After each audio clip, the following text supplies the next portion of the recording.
Hello, everyone. We are building commander decks today. We're starting out with Lock Treasure Hunter. I gotta figure out a better setup for this because this works fine for like playing Final Fantasy, but it doesn't work too great for. Well, whatever. We'll figure it out later, chat. Do do do do do do do do do do do do do do do do. Lock Treasure Hunter.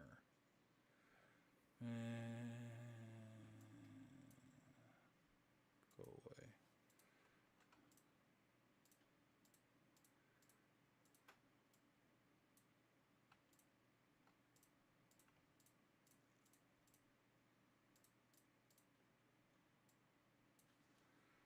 All right, I'm thinking theft deck, which I know will be the second theft deck for the week, but he's a treasure hunter. It's kind of what he does. So,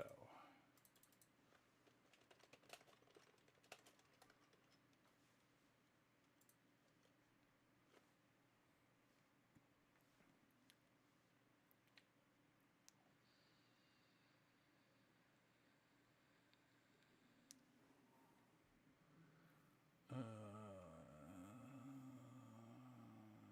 yeah, we're gonna go with a theft theme. Question is, we already did a budget theft deck earlier this week, so the question is, do we want to do a non-budget theft deck? And I think so. I think we will. Okay, we don't give a crap about Avatar, so we're just gonna scroll on past that. All right, two treasure tokens. Absolutely, professional facebreaker.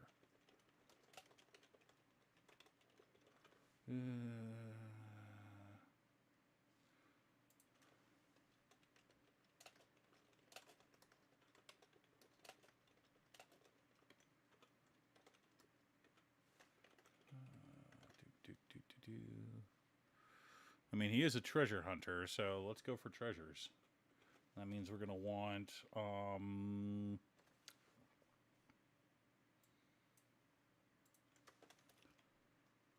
black market connections.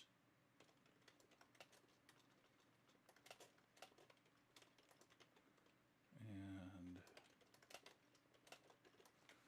yeah, that works. Whenever a player casts a spell they don't own, that player creates a treasure token. Done. Was that Gonti Night Minister? Okay, we'll add Gonti Night Minister.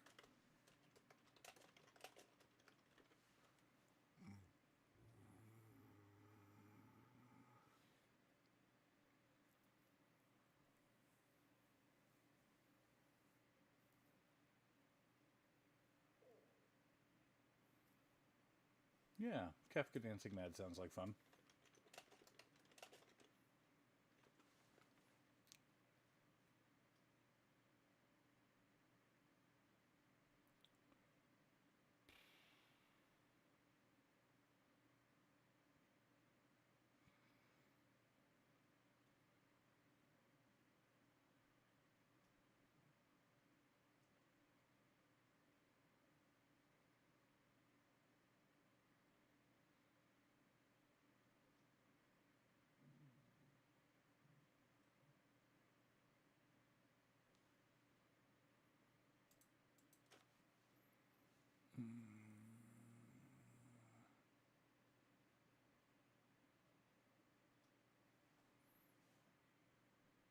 Grim Hireling.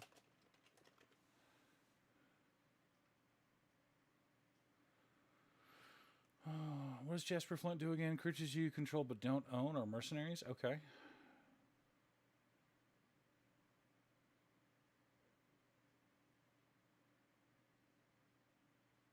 Yes.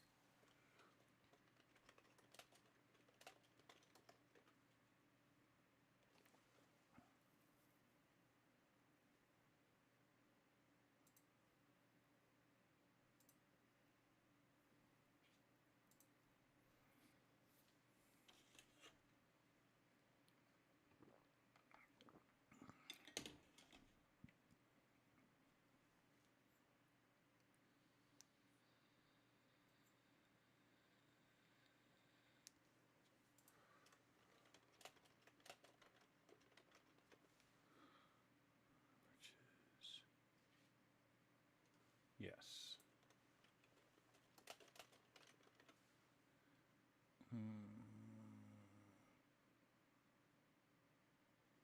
Cold Span Dragon. Why not? The question is, do we want... I don't... all right.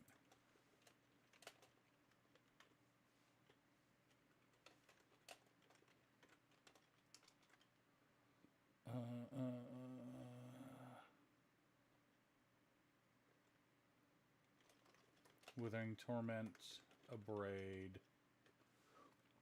What's the other one? Feed the Swarm.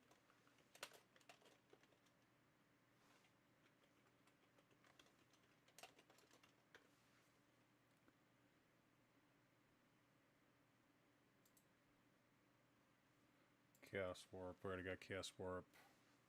Yes, we like big score.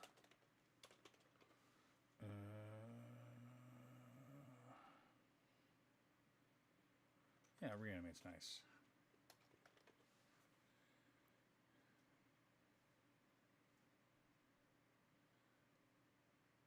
Gotta peep over and check and see if anything's happening in chat, but I don't think anything's happening in chat right now, so we're just gonna chill here for a bit.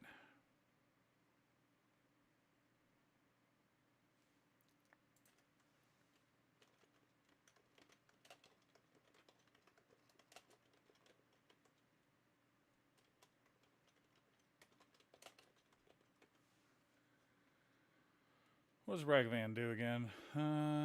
Deals combat damage to a player, create a treasure token, and exile the top card of that player's library until the end of turn you may cast that card. Ragavan.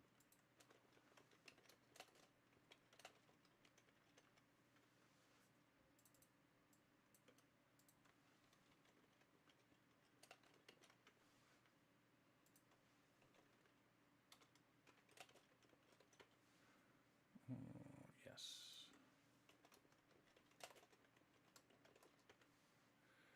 Hey, happy to have you. How you doing?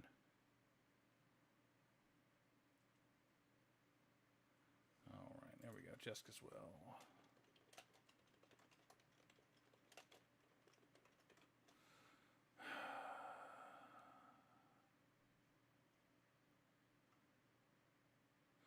Demonic Tutor would be the smart choice.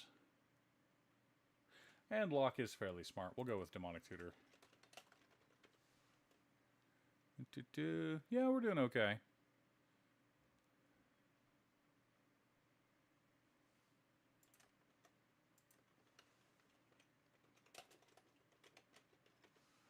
We're hanging in there.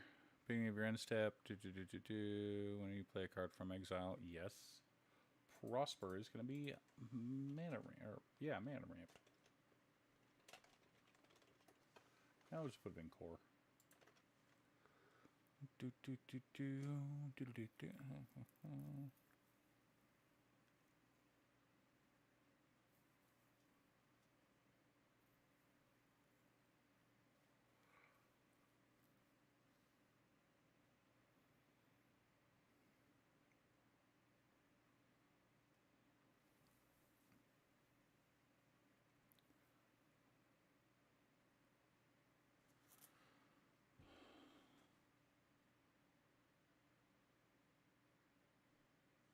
Yes. Steal from graveyard? Absolutely. Itali, absolutely. Orkwood Bats cares about tokens being sacrificed, right? Yep, that's what I thought.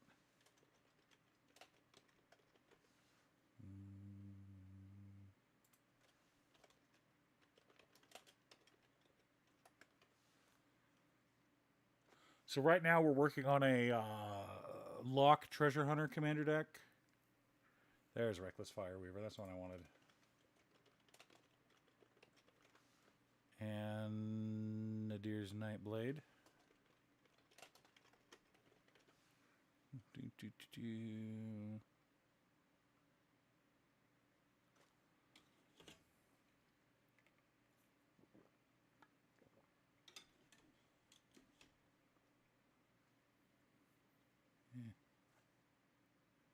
Draw a card and create 2 treasure tokens.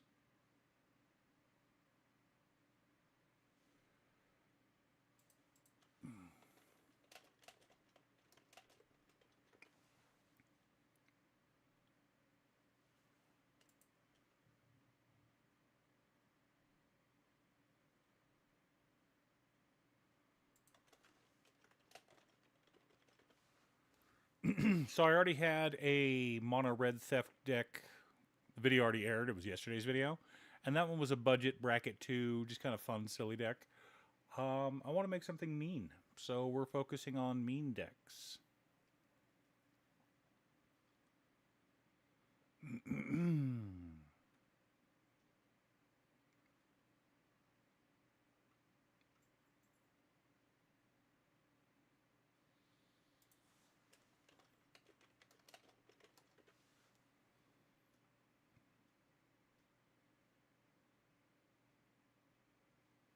Sure. Generous Plunderer.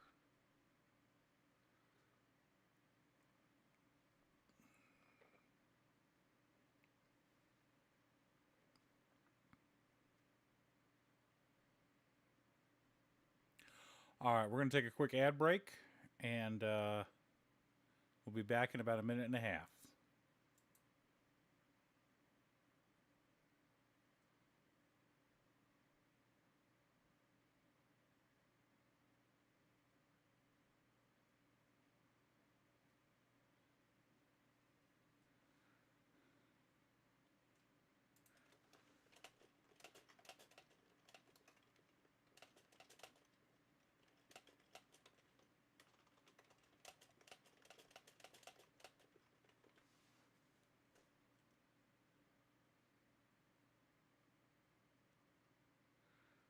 And apologies to anyone watching on YouTube. We're going to go ahead and wait for the ad to finish.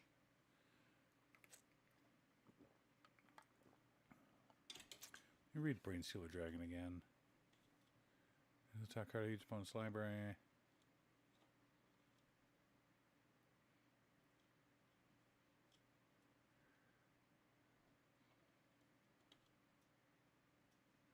Heck yeah. Alright, let's take care of the boring stuff real quick. While the ad's going on.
Okay, looks like we're back from ad break. We're just working on land base real quick. We'll get back to the actual fun cards here in a minute. Let's go to 6. What is this? 24.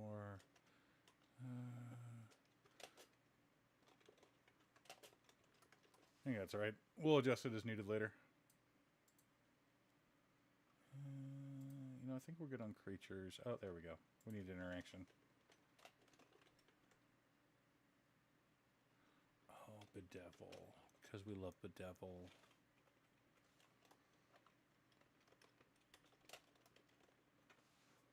Love Vespers to Magicite.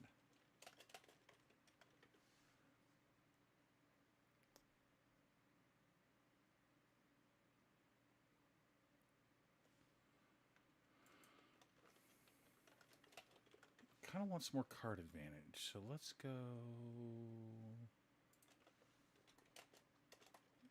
Demand Answers is perfect.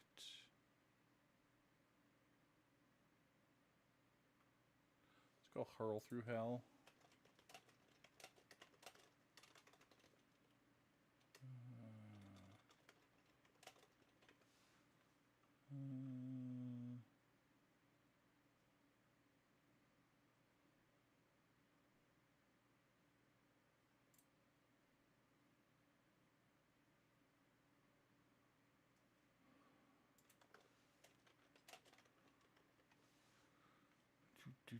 Do.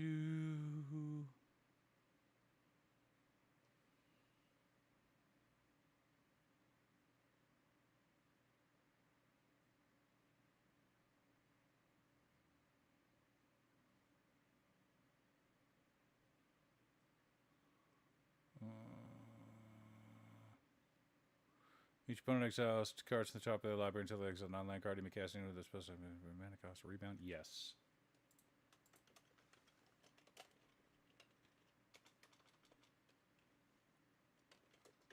Because Fevered Suspicion is hilarious. Praetor's Grasp. What does that do again? Library for a card. Oh. Yes. That's hilarious.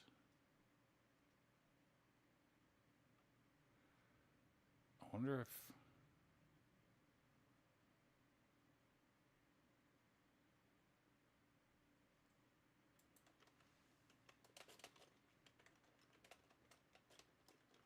Alright, I think we're good. Let's go over to good old MTG Goldfish. I think Seth is still streaming, so we're going to go create a deck. We're going to go Lock Treasure Hunter. Commander, this is a bracket 3. Lock is the commander, go away, pop-up ad. Okay. I think we're at about 100. My guess is we're no more than 105, but we might be a little shy. So we'll see. Of course, I could have miscounted the lands, so we may be at 40-something lands. I've done that before. But I don't think so. Update preview. We're 2 cards over. We're at exactly right on the lands. All right, what 2 cards are we cutting?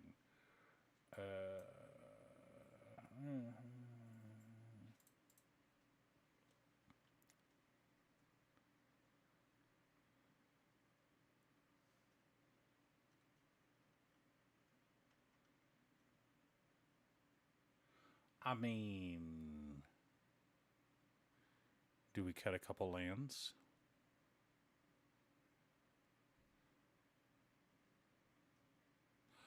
Oh, hang on.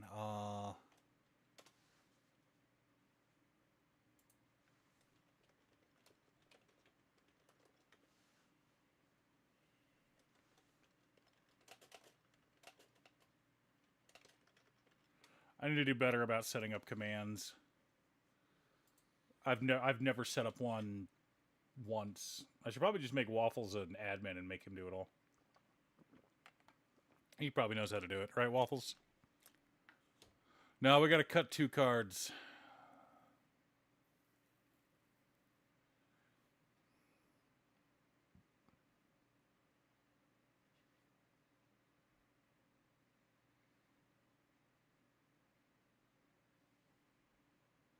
You know what?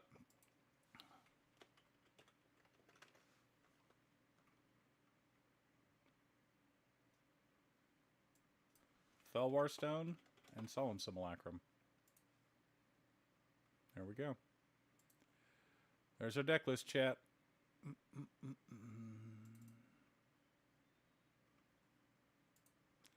That's ridiculous.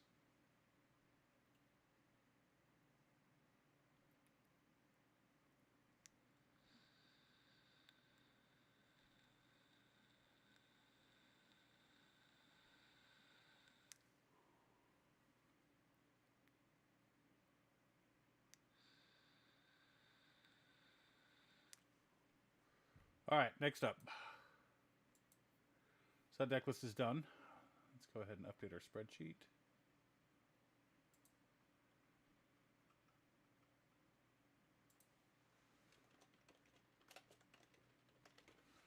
That's Friday's deck list right there. So next we've got... Hang on, let me pull up Discord. Who was it? Borgie?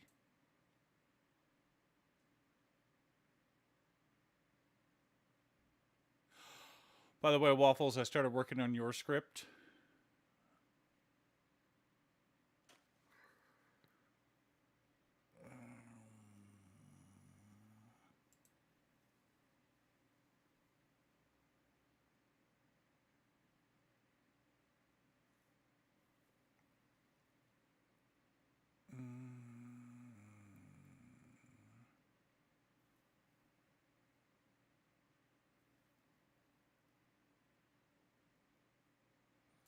There we go.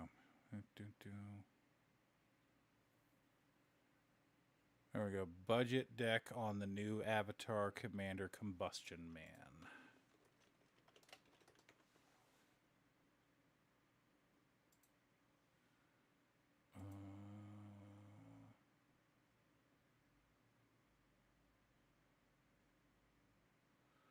Oh.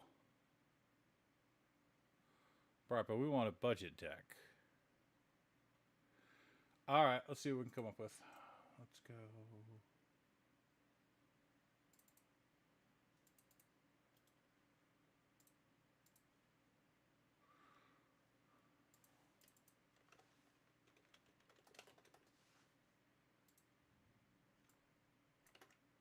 So you guys can see what I'm doing.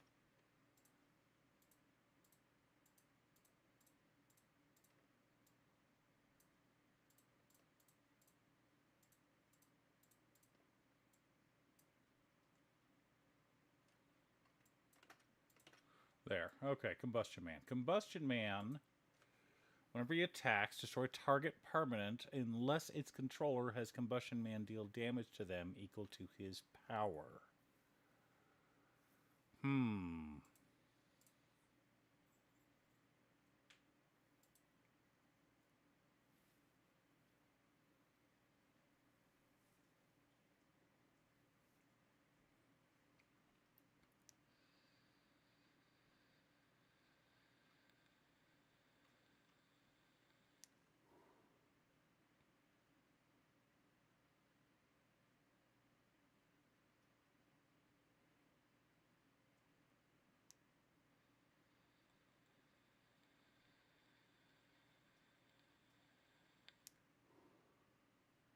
Eh.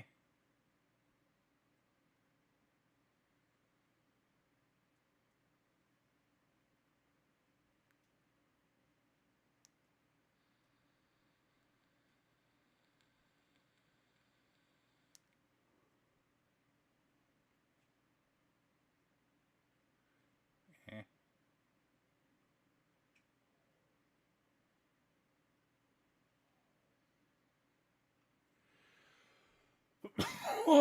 Bulk up.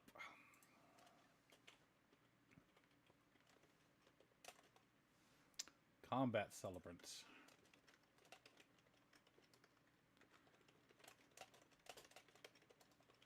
You know what? No, no, Karlak, I love you, but you're $12, so, or freaking $19, so no. Kedis. What are you doing, Kedis?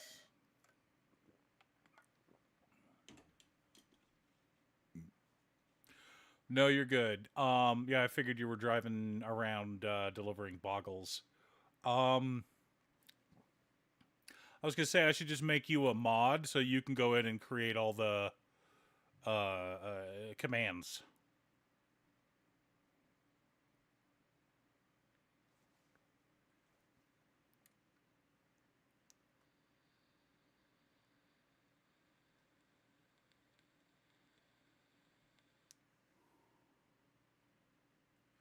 I don't know if Kedis would Kedis even work?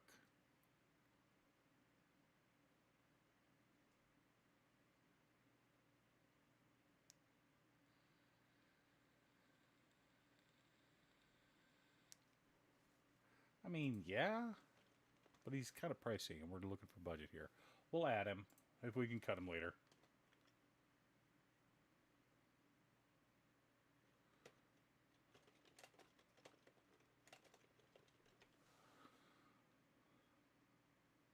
Do you have the big old long wooden sticks that you kind of use as chopsticks to flip, or do you just use one stick to flip? Because that's what I did when I was doing donuts, when I was working at a bakery.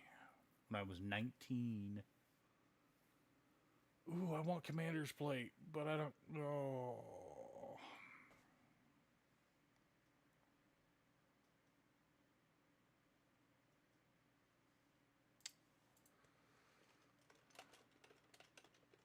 I want Commander's Plate.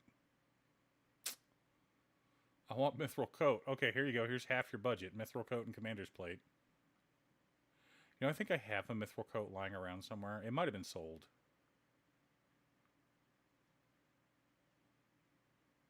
Let's go Genji Glove.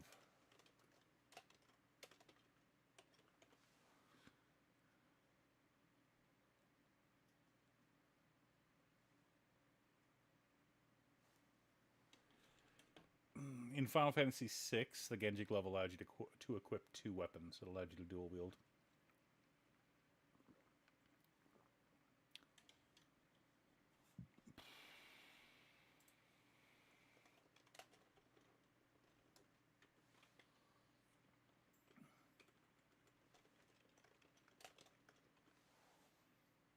Oh, okay.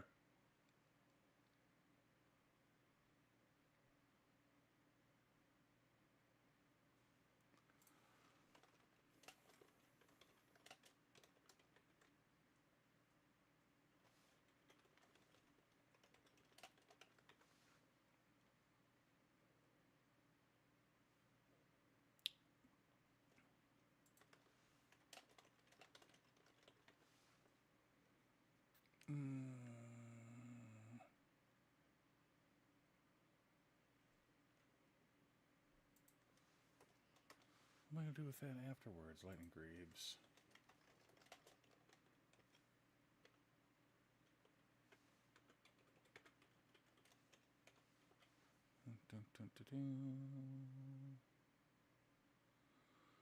Oh, I love Twin Flame Tyrant. It's not going to work in this deck.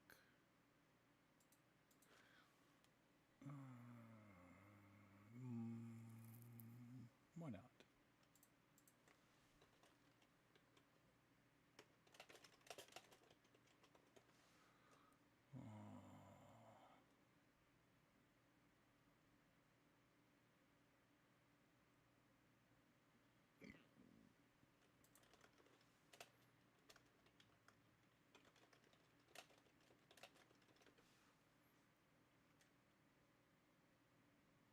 Yeah, Torbrand. There he is. We love Torbrand.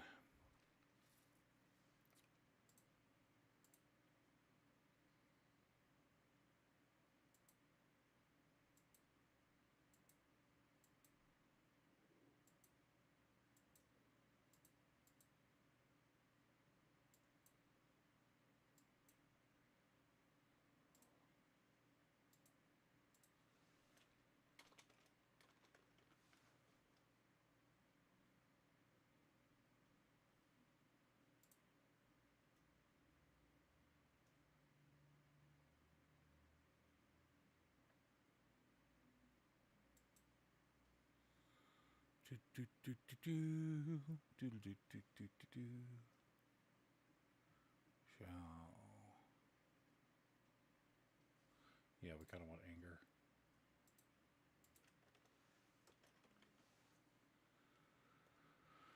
Oh.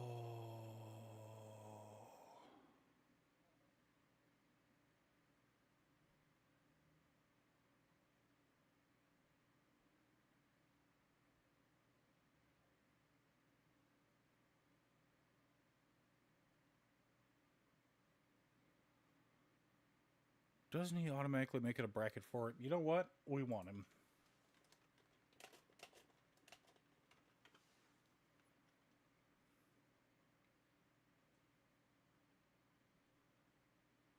I think he makes it a bracket 4, though.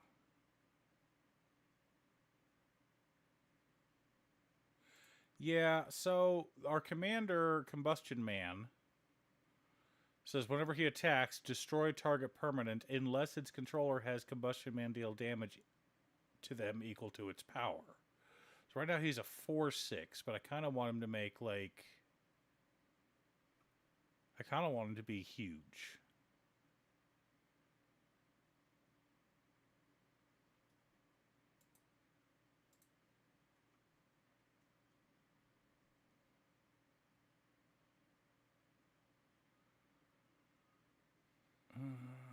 And I mean, like, just ridiculous.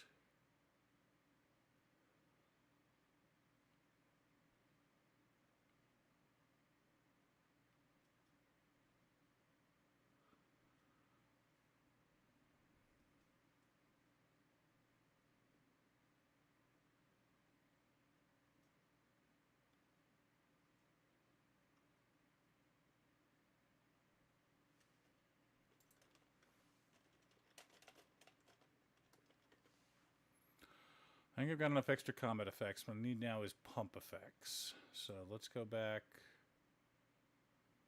I don't want burn.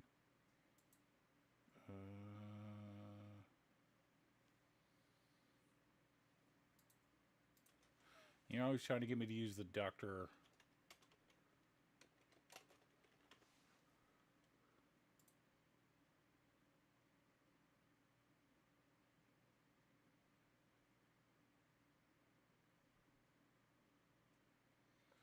Eh. Unleash Fury.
You know what? Yes.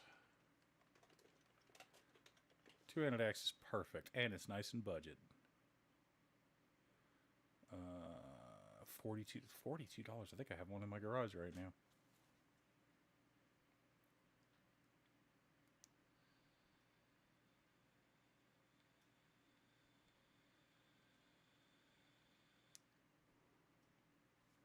Champion's Helm. You know what? We're going to go ahead and get rid of Lightning Greaves.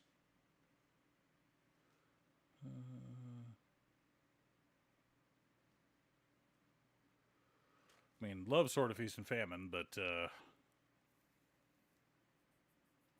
what I really want to put in here is Commander's Plate, but I don't think I could fit Commander's Plate into a budget deck.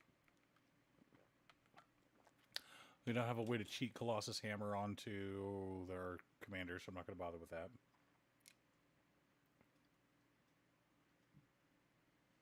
Thrawn Power Suit's not bad. Lockstone Warhammer I don't think is too expensive. Yeah, it's $1. It's been reprinted a bunch.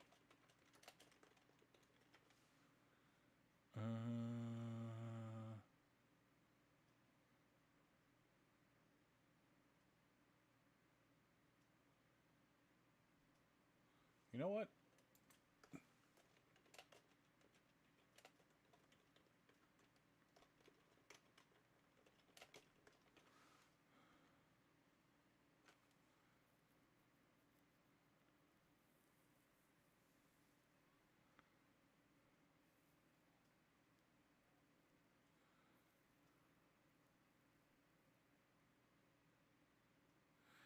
Embercleave.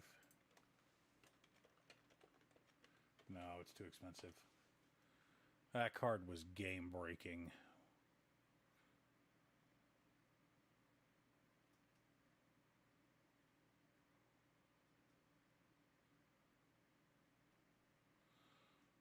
Chainsaw. Chainsaw is just a lot of fun.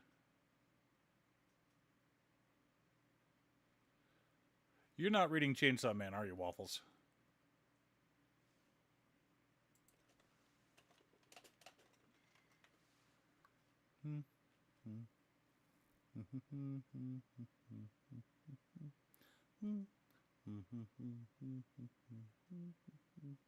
Sure.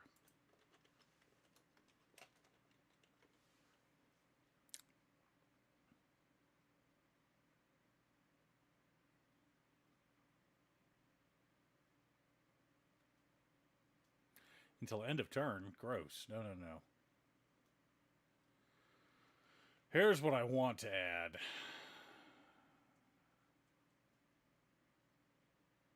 Yes.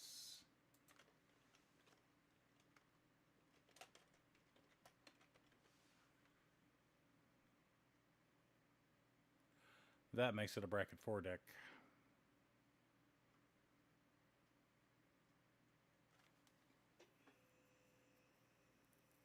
I can't believe Descent into Avernus is $10. That is ridiculous.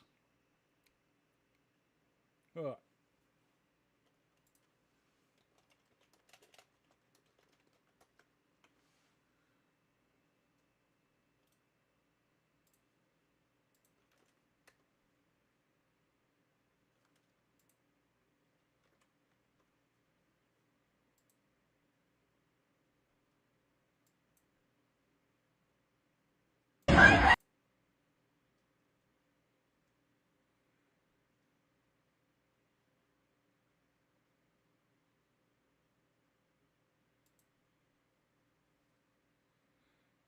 Tali's Favor. Aura.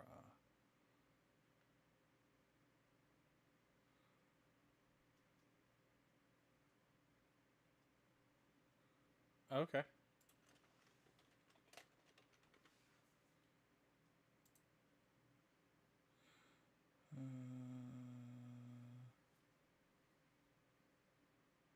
Dragon Mantle.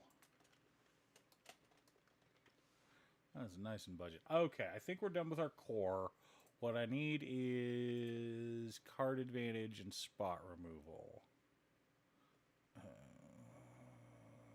What I really want to run is...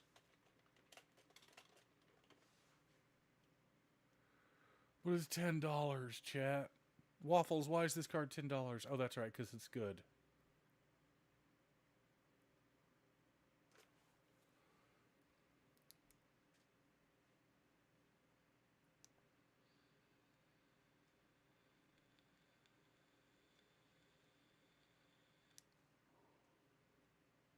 It's a one-sided wipe.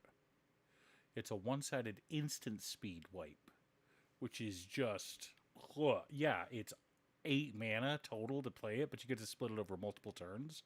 I'm just going to foretell a card. Boom. We're going to leave it down. Oh, you activated my trap card. The Great Door. Shake the Foundations only deals like 1 damage, doesn't it? Draw a card, then discard a card. That one's pretty good. Big score. Unexpected Windfall. Or Wheel of Misfortune.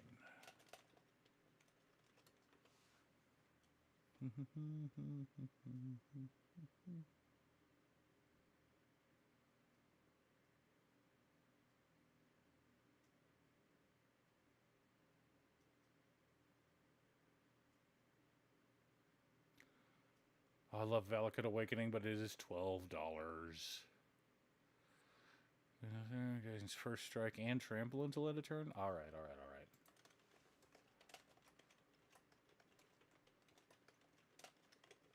Well, it was banned in standard. Must be good.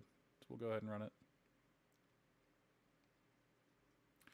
Cast this spell only during your turn and only during combat. Choose one. Creatures you control gain double strike until end of turn. Untap all creatures you control.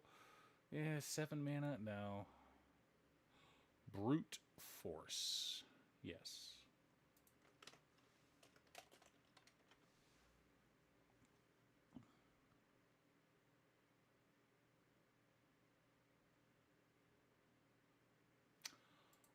One of my favorite ones, and you may want to run this one in monocolored decks.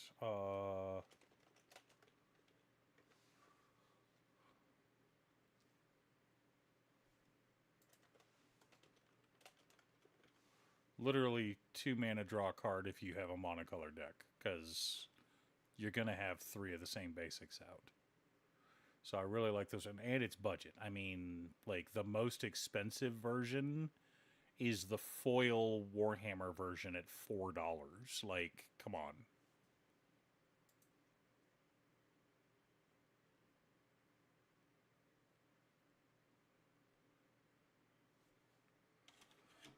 Blood Lightning Strikes back in Standard. Risk Factor. I love Risk Factor. But Risk Factor sucks in... If I had a bunch of damage doublers, it'd be great.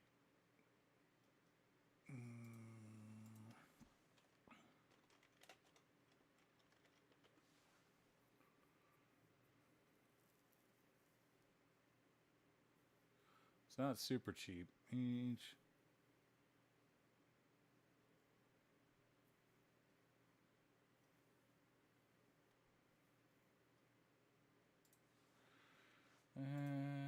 I don't hate it.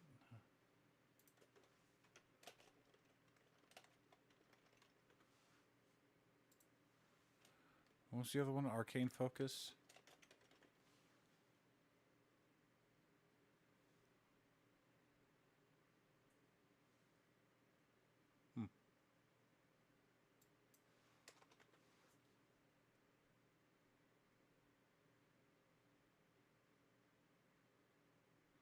Arcane Teachings? No. Arcane Signet, yeah.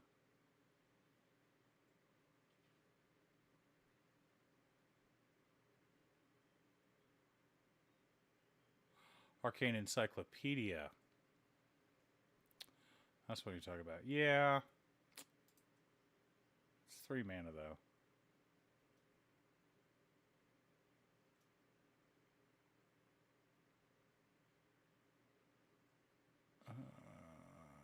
Fire Nation attacks. No. Treadmaw's Ire. Hang on.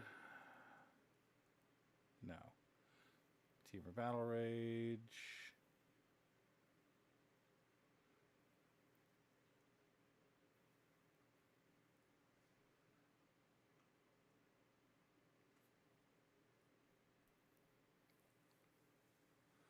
Full Throttle.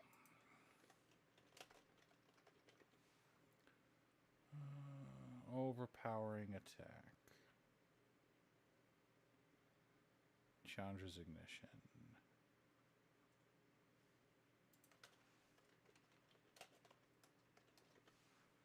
Sozin's Comet's already, yeah, it's like $10 now. Relentless Assault, World at War, Nibelheim Flame, Browbeat.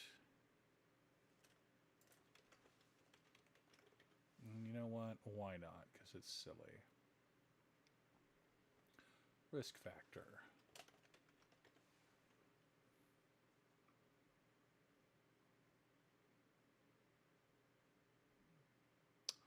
What's that enchantment again? Oh, let's just go with Chandra.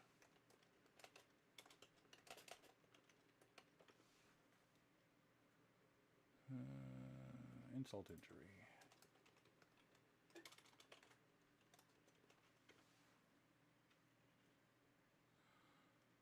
Bolt Wave, why not?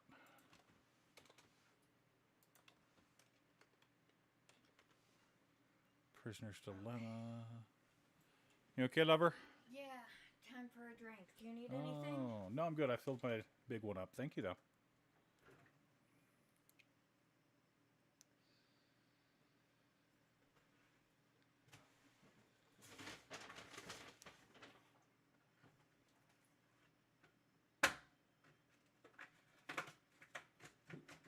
Light up the stage. Is Kratos now? Which one? 1350.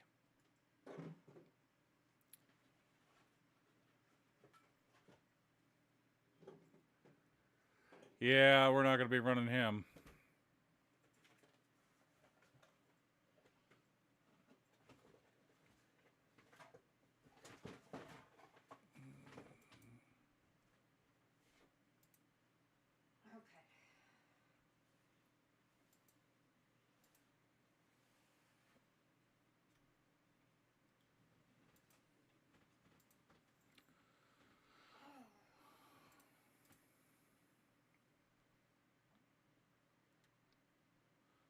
let's go down to enchantments. I would love to run these, but they are too expensive. That's a bracket 4.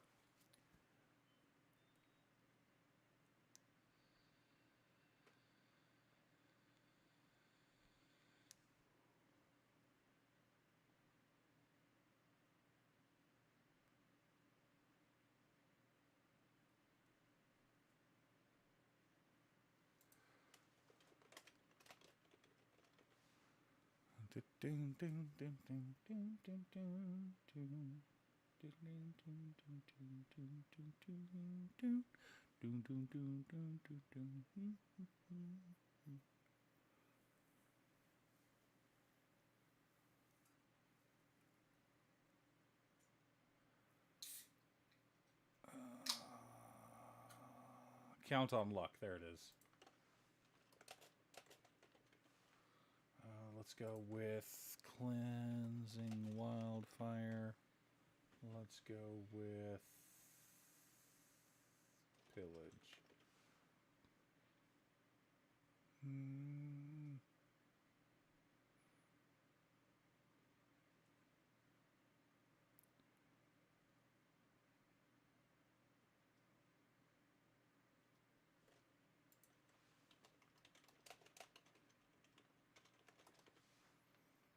Pain for all.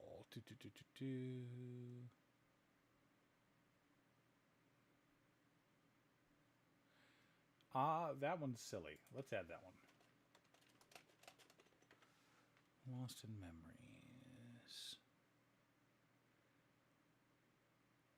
Koth. So, I'm sorry. If you do nothing with Koth, if all you ever do... Let's blow him up real quick so you guys can... So you guys can see him better. +2, search your library for a basic mountain card, reveal it, put it into your hand, then shuffle. If you never do this, if you never use him for spot removal, if you never use him for get his emblem, if these two never happen, if all you ever do is just look for a mountain, look for a mountain, look for a mountain, look for a mountain, look for a mountain. And I've explained this. I had this argument with Saffron Olive when this card was first spoiled. He's like, oh, this isn't very good. And I'm like, never missing a land drop in mono red? And it's just like, okay, yeah, no, I can see that. And you just, every turn, search your library, find a mountain, put it in your hand. And worst case scenario, we've already got a couple of mountains. You pitch one to a big score or something, you know? Because most red card advantage is looting effects or exile off the top of your library and play it this turn. So Koth feeds into both of those. So, like, in a mono red deck, specifically mono red, I don't mean any other color. This guy's great.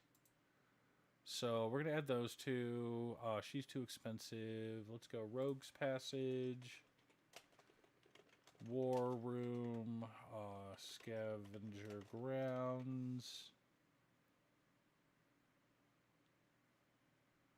And what, 33 mountains? Let's get this.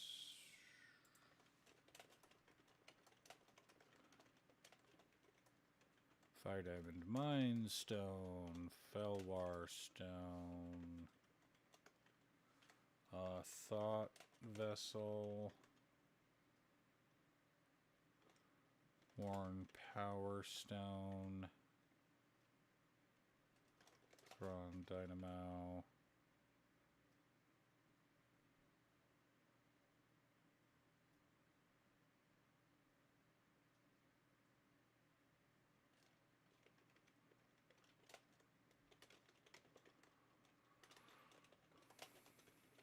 Solemn Simulacrum.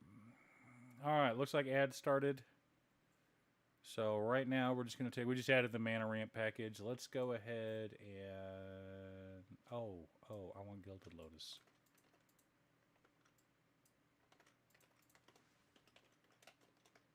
Let's see how budget this is.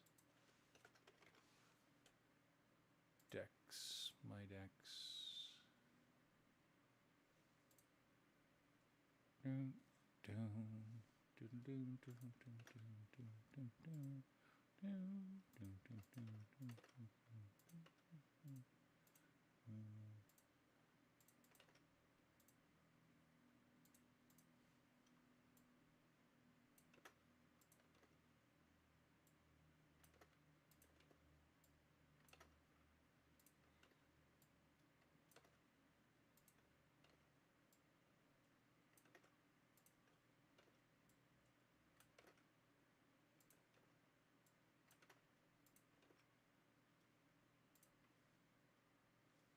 Oh.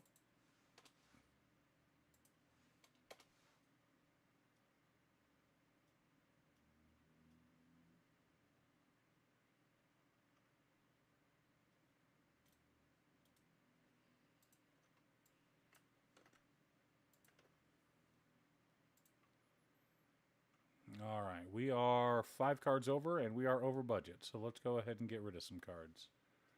Untimely Malfunction. It's a great Magic card, but it's $5 frickin' dollars. You know what? No. Let's... Oops.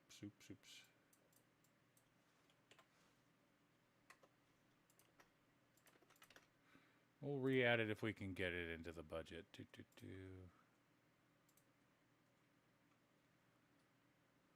All right, we're down to 110.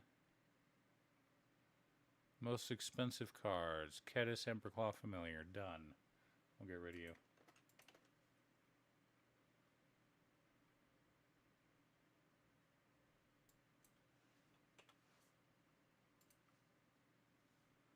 Yeah, we should be able to put Untimely Malfunction back in the list. Let's see if we can get the list down to 94, 93. All right, Morog. Let's keep Morog for now. Anything above $3. Wheel of Misfortune.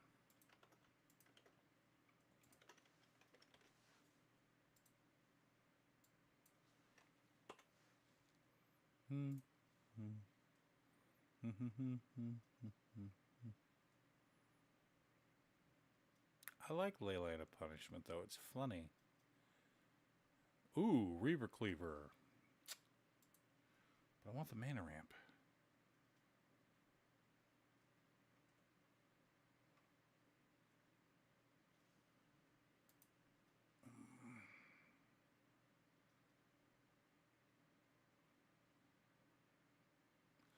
Genji Glove it is.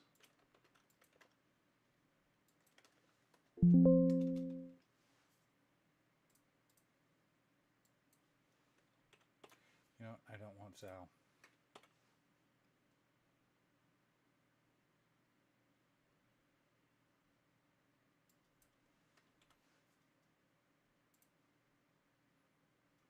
All right, let's cut one more card and we can put Untimely Malfunction back in the list.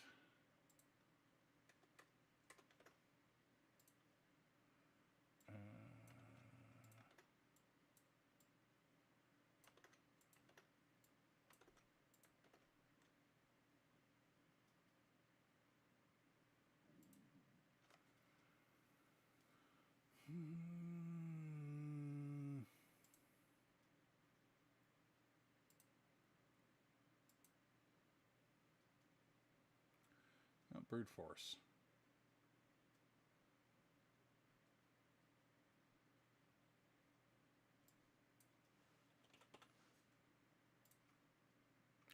There we go. Actually, no. Let's leave Brute Force in. Edit. Let's cut Bolt Wave.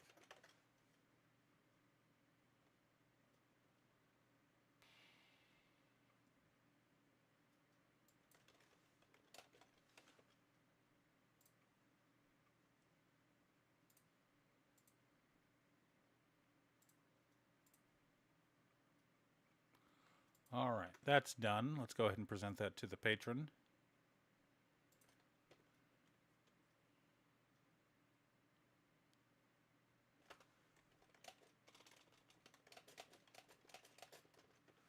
All right, and what do we got here?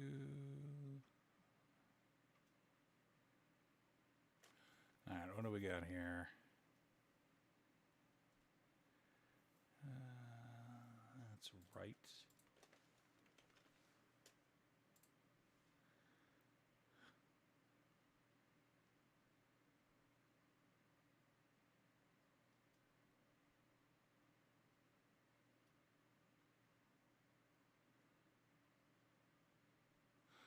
Okay. Next.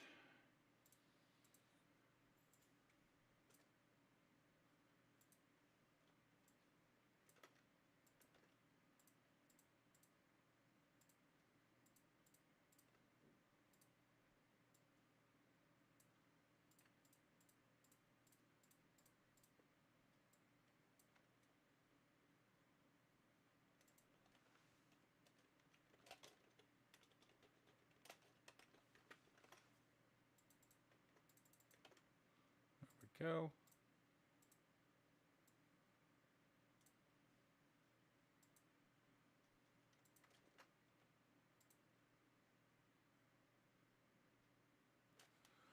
There's like nothing for this guy. All right, what are we looking at? Super state? What's super state?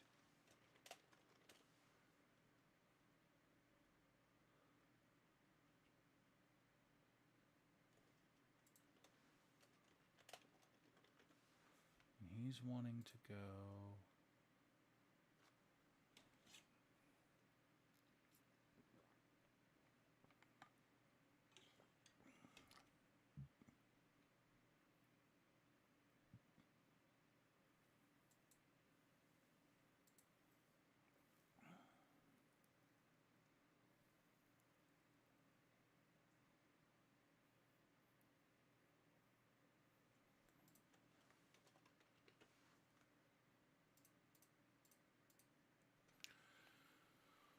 All right, chat. Here's what we have to do when we have a deck list that's a weird version.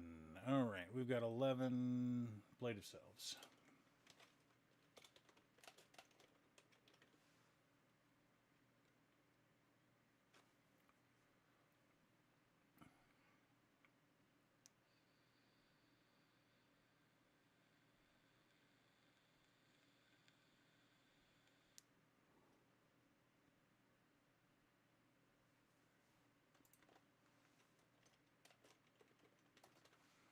Myriad.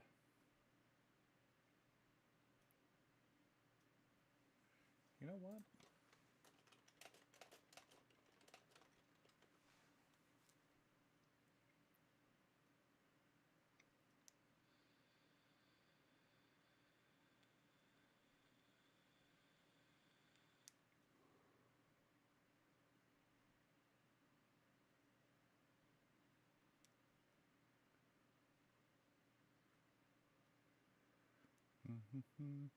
How much is Sound of Drums?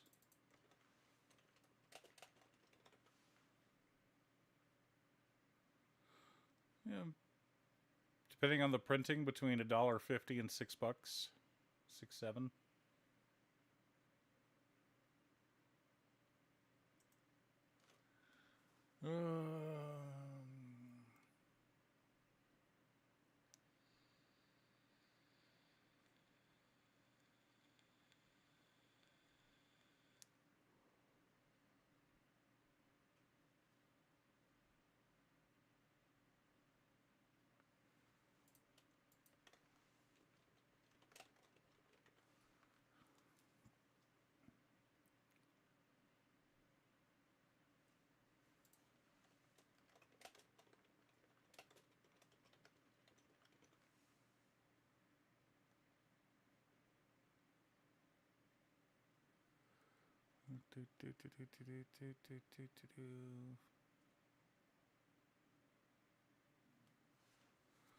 Okay. Advanced.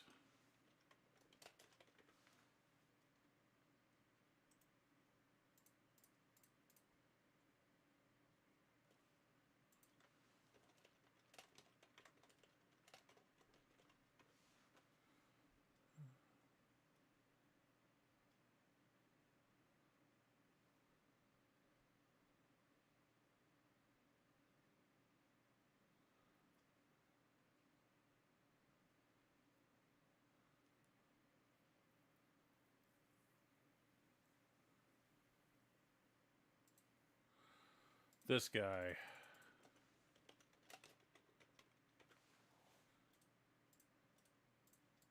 This way we can refer back to it easier. So he specifically wants something with Myriad.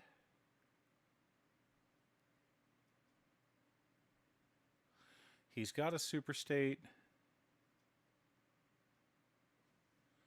What's Scred? Scred MTG.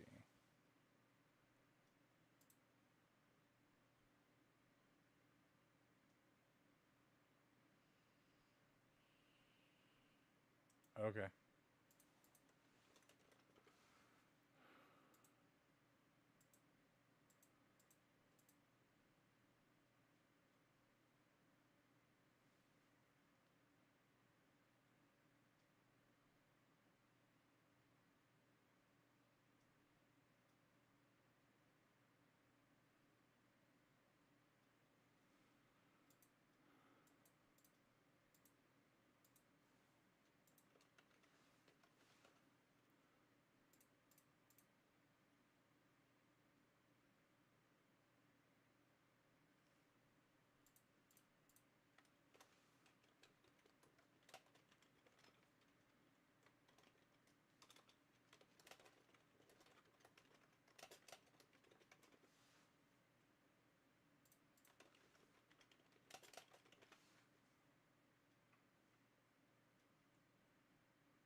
Pretty much. He's wanting something nasty.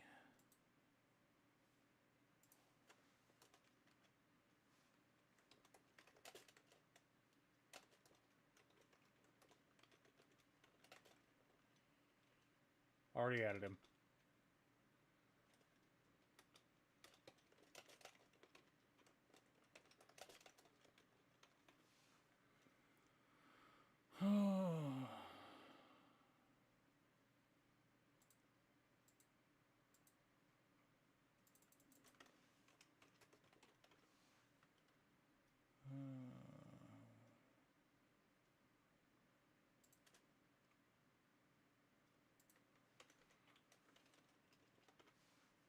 Search. Poo, poo, poo.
I think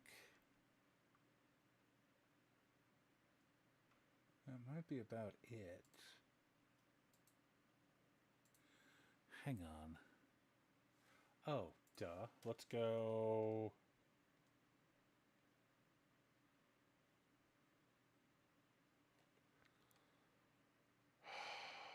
What's the name of the crown?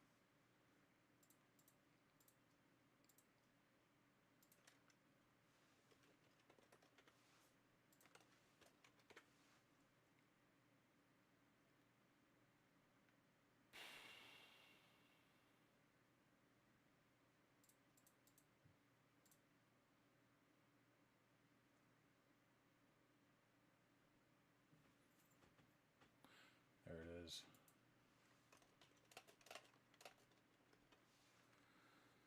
$400.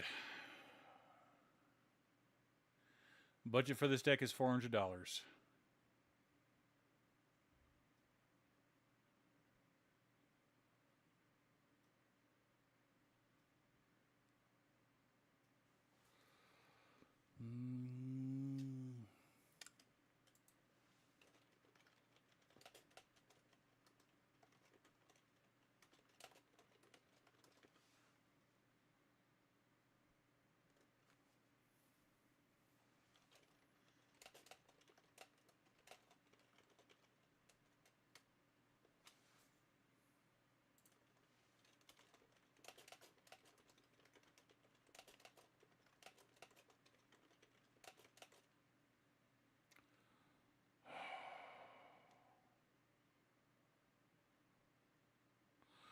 Sword of Wealth and Power, Sword of Hearth and Home, Sword of Feast and Famine.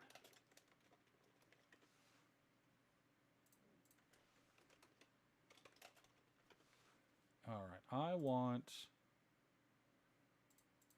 sets, tags, themes.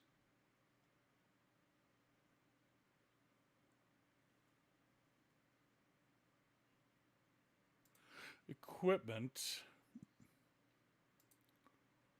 Rakdos.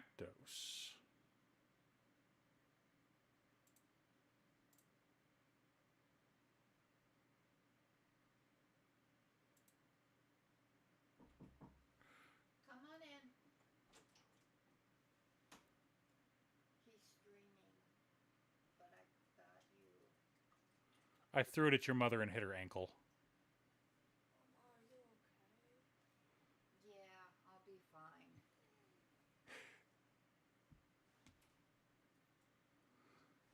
You got the Ghost Peach.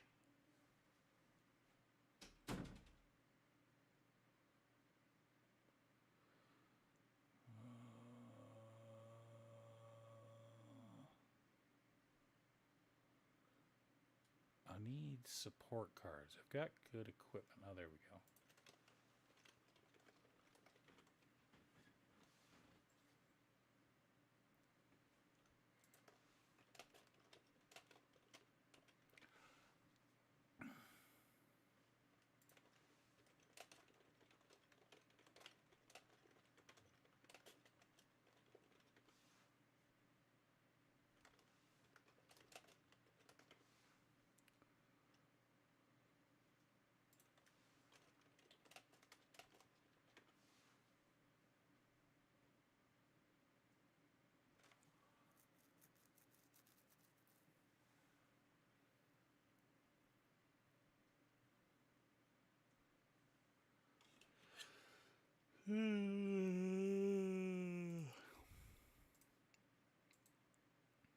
Oh, hey, anime guy. Sorry about that.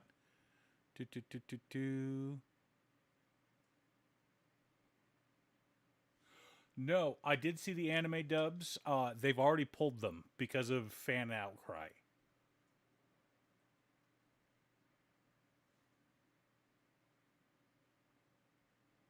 There was a massive backlash from the fans, and they've already pulled them. Apparently, they haven't pulled them from the Spanish speakers yet. So we'll have to wait and see about that.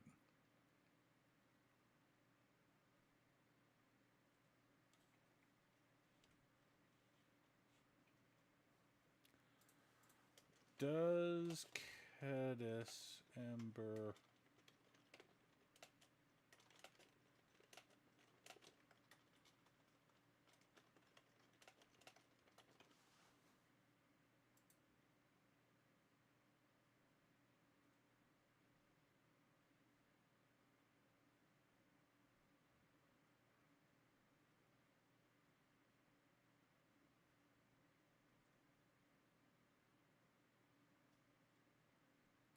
That's what I thought. A token is not a token copy of a commander is not your commander. Okay.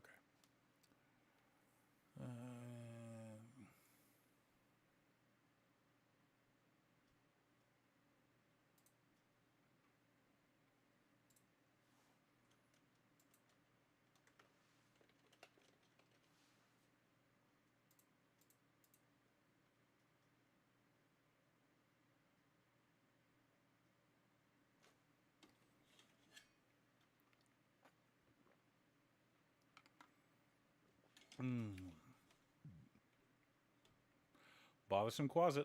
Good call.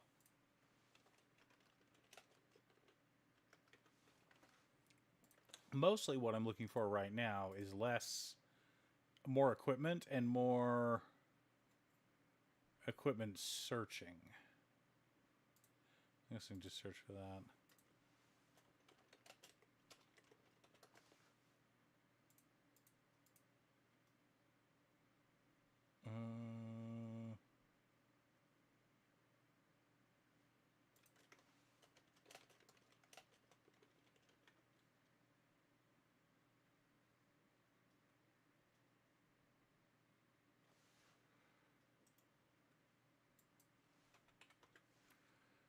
Yeah.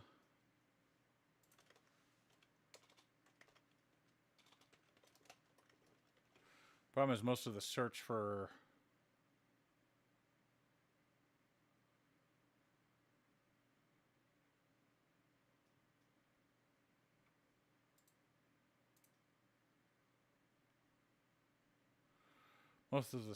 equipment crap is... Yeah, I don't really want a ton of equipment. That's the main thing.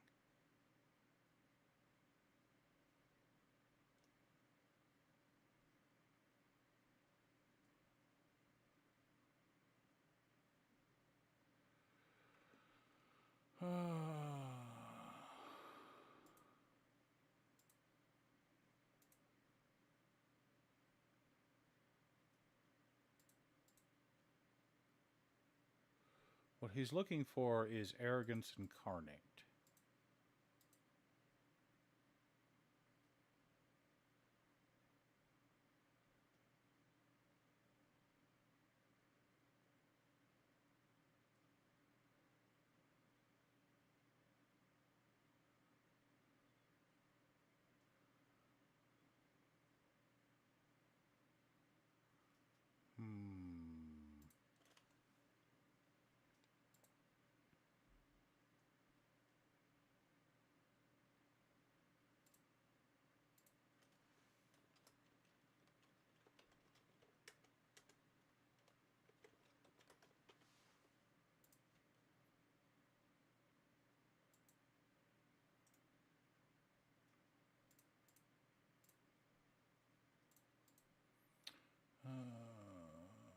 No.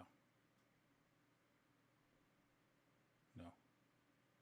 Dark steel plate. No. No. Hammer of Nizan. Knowledge complete. No. No. Mithril coat.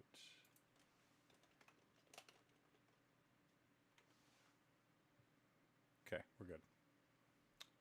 I think we're good. Let's get into...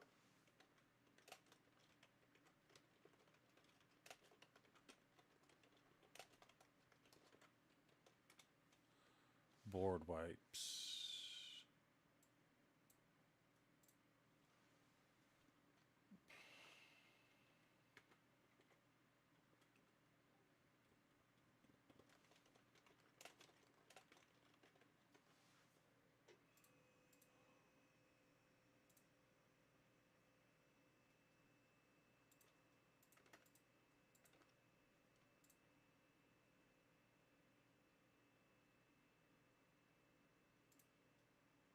That was the other one I wanted.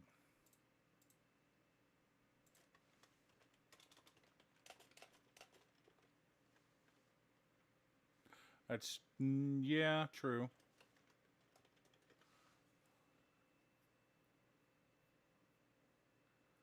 I want a couple more pieces of spot removal. Let's go... Hero's Downfall.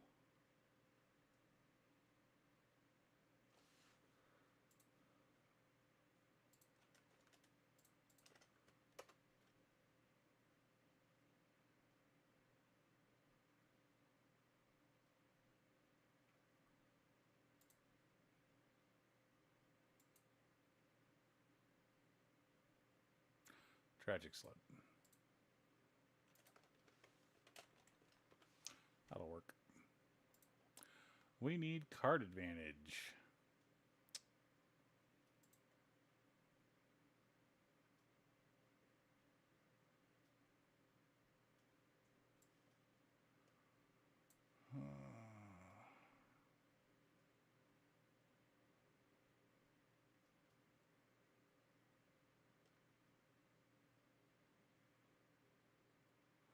Morbid Opportunist.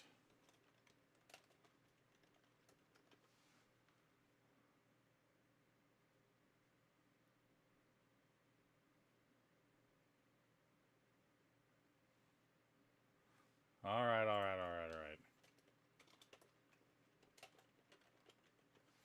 We'll add Bone Horde Dracosaur just for you, Waffles. Oh, Sancha.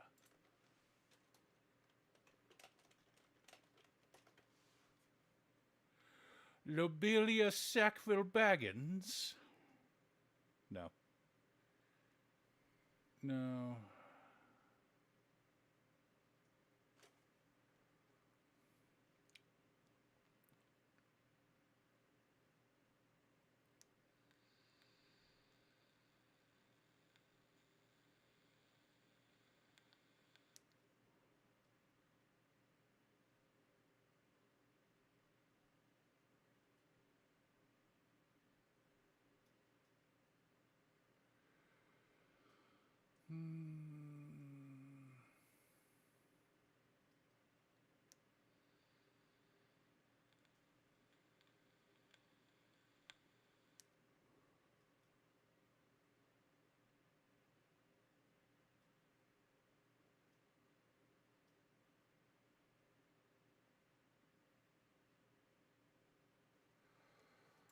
Oh.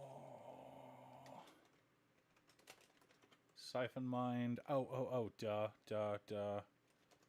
Phyrexian Arena and, what's her name? Twilight Prophet. And let's go seize the spotlight.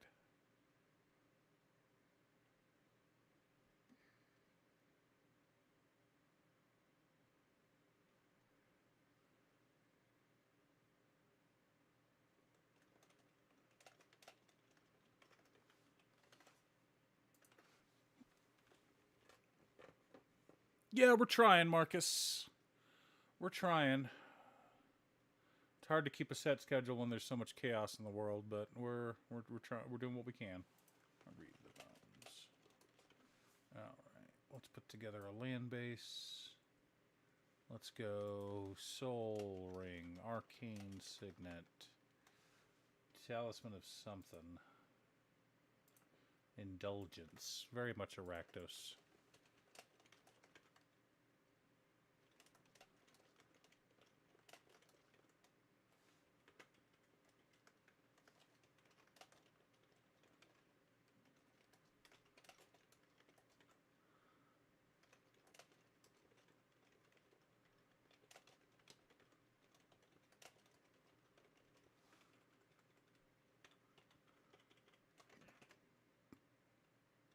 Yeah? Congratulations. How'd that go for you?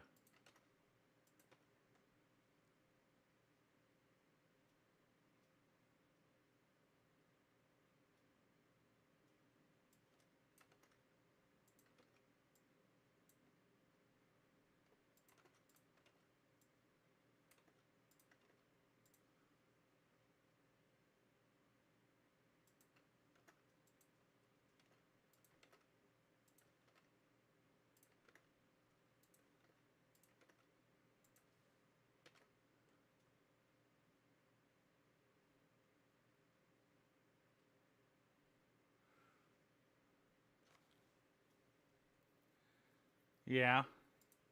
Viscera Seer?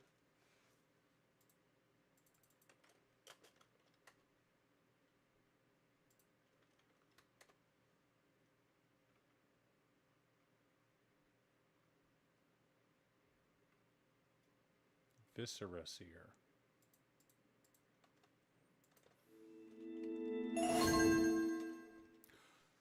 Marcus, thank you so much for continuing your subscription. Appreciate you.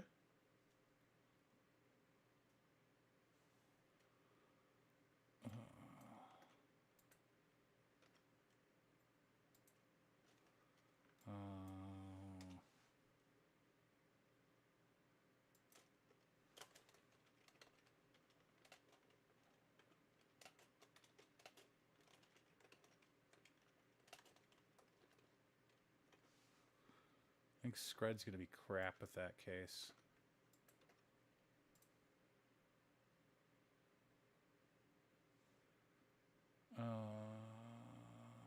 You know what?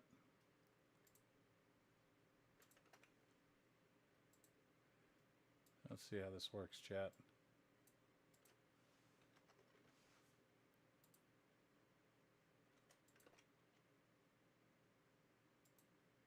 Create a deck.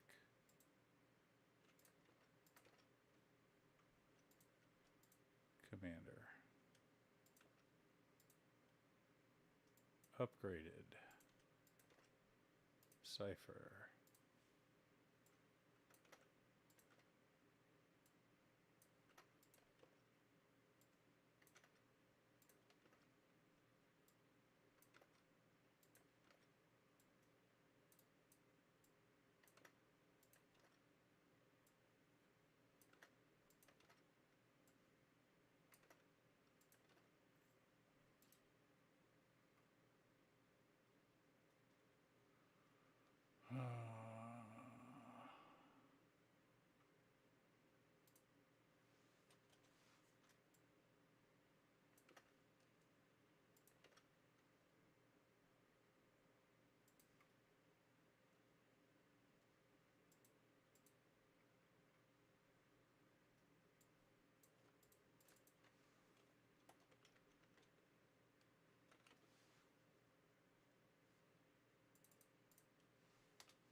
Okay. We need to cut $150 in cards, and we're at exactly 100. The quickest way to do that... Wait a minute. No, we don't. Oh, Cipher doesn't have a price tag. Superstate's only $11? You know what? I'm going to go ahead and send this to the client. And let them know, hey, we're over budget. I can rework it. Let me know what you think.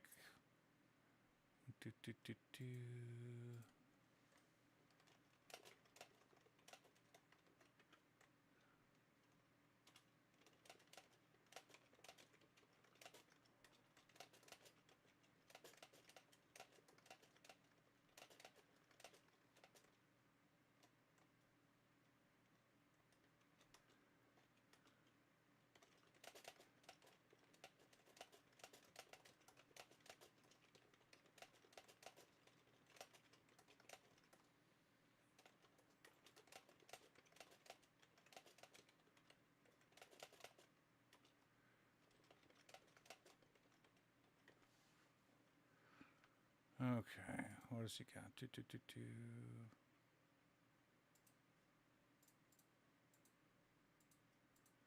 What?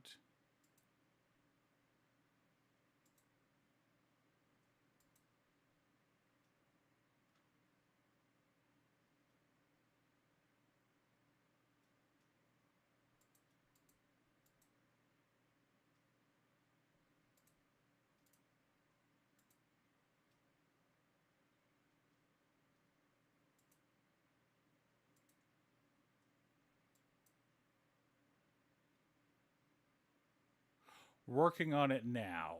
What about 3 pages?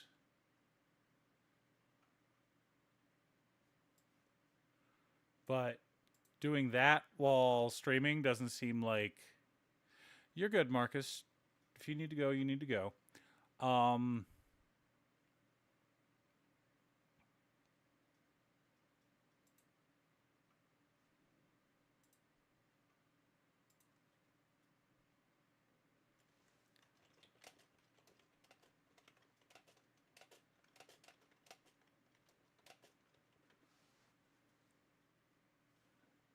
I'm gonna do that one for a video then.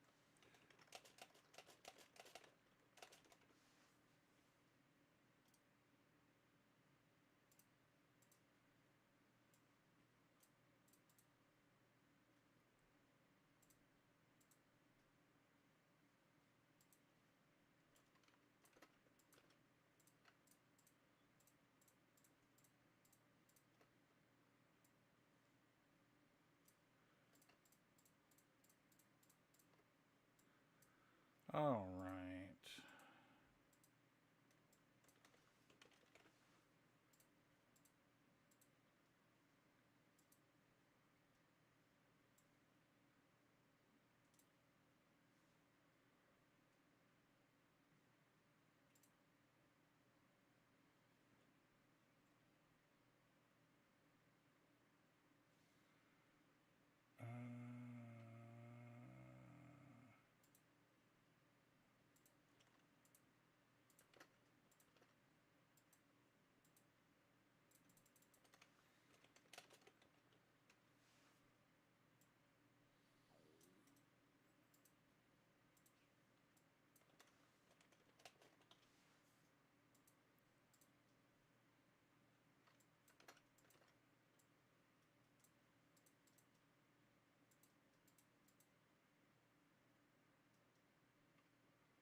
All right.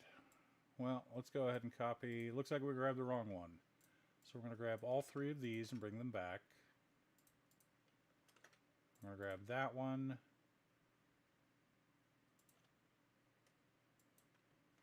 We want that one. We want that one. We want that one. We also want Commander's plate. And now we want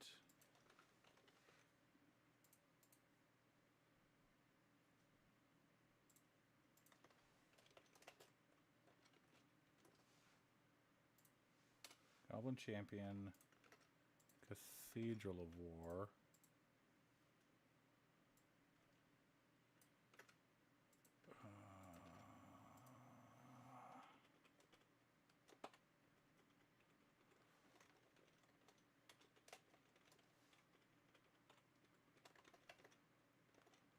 No.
What are we looking for? Cantrips.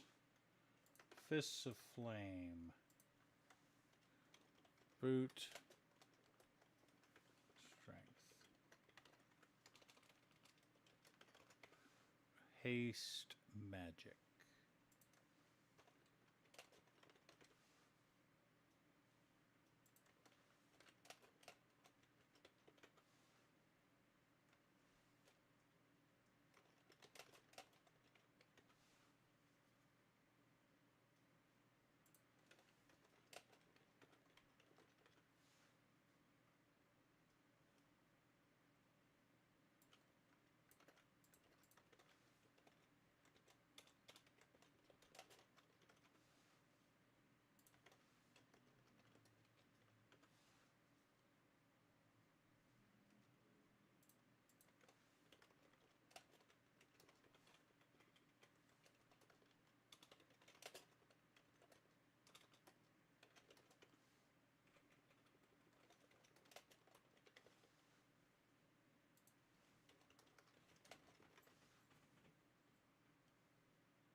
What is the name? Hang on. Sorry, chat.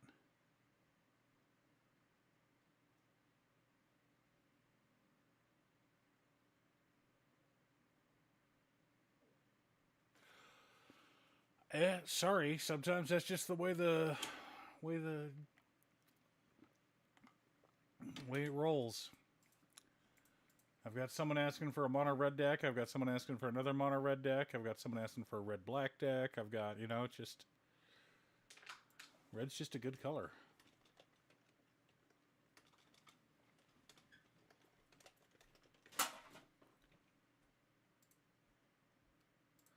What is the name of that?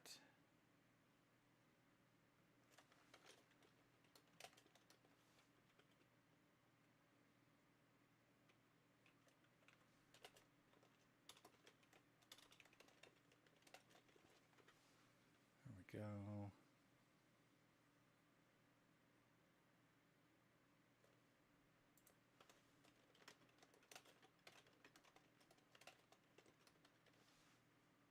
Let's go with that one. Let's go with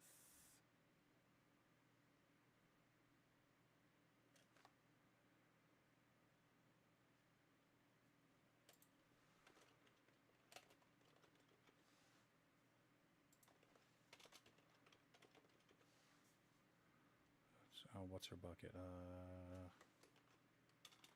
He helps afterwards. I don't care about him right now.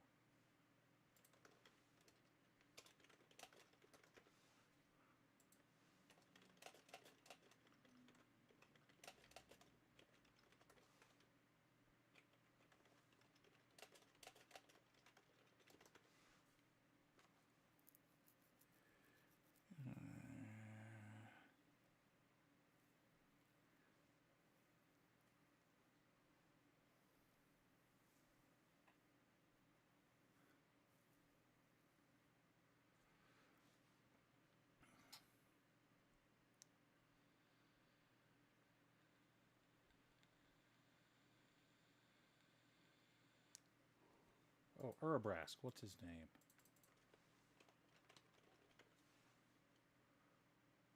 Heretic Praetor.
Calzone.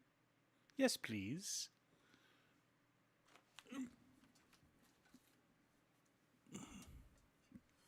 Thank you, lover.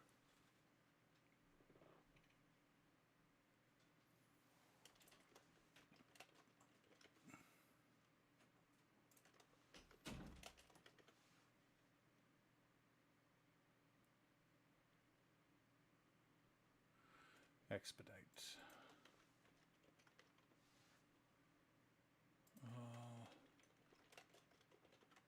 Spiritual. What is Mana Geyser?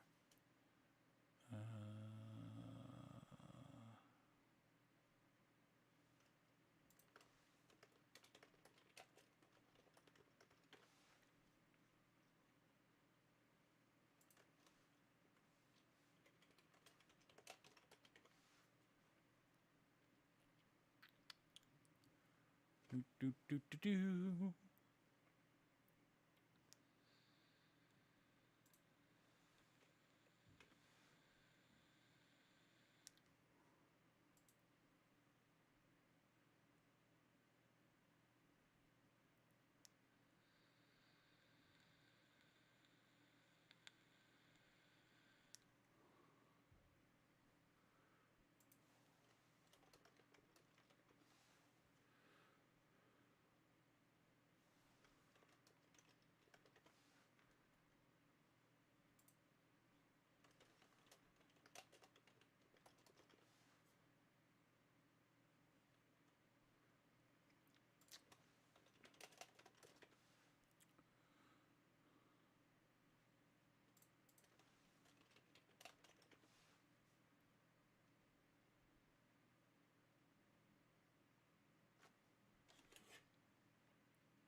I think.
Ruinous Rampage.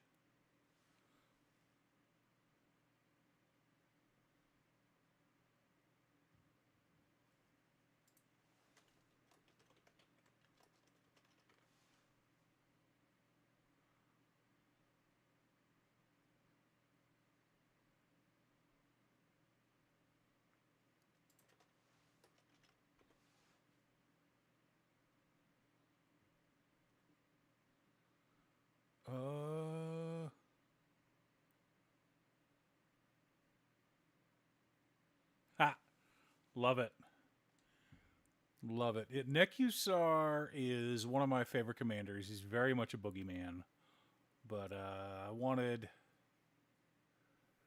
to have something that people could play. Ooh, seize the spotlight. Alright, let's try this again.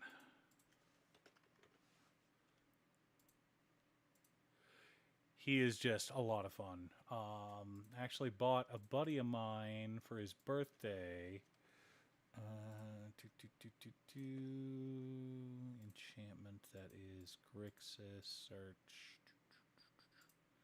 The foil version of this card. With the old printing.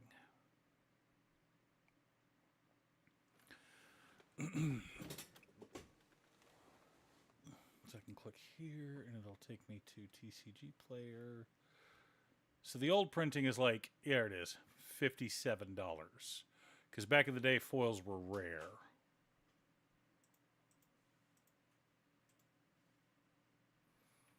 What a good wife.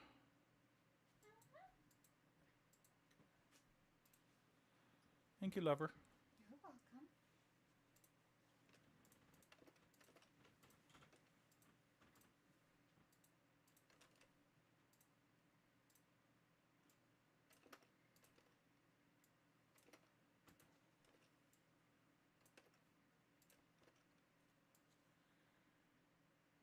You're good. Thanks for stopping by.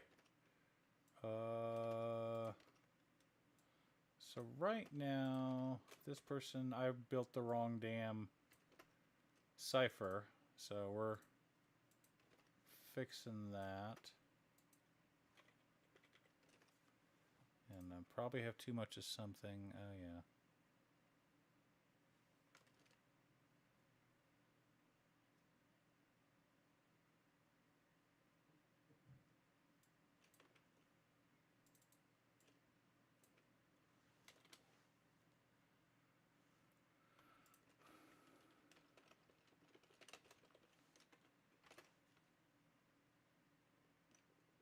Let's get those fixed.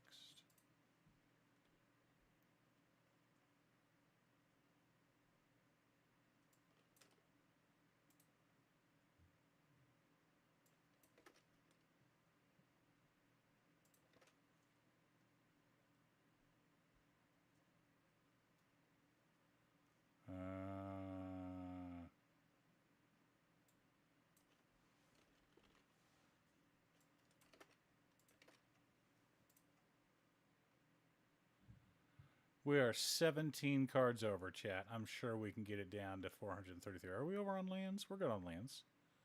We're good on lands. We are over on ramp. Like, holy crap, we are over on ramp. Let's go ahead and cut Goldlust Triad, because he's cute, but...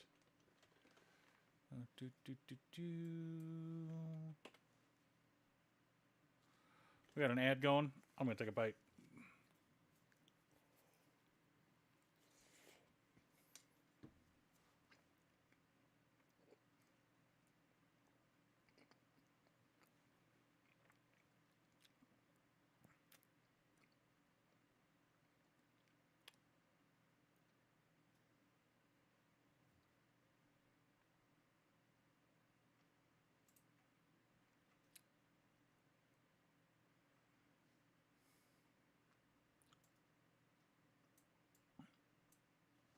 Let's cut all of the swords.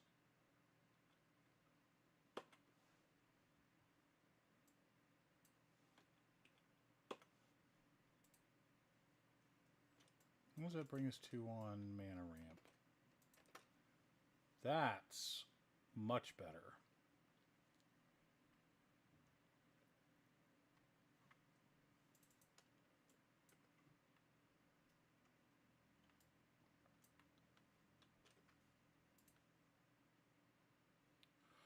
All right, so that brings us to 30.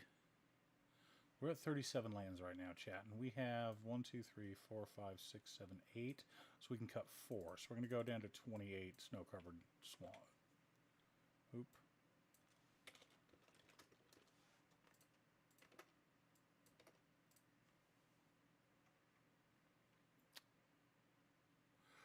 We need to cut 7 cards, chat.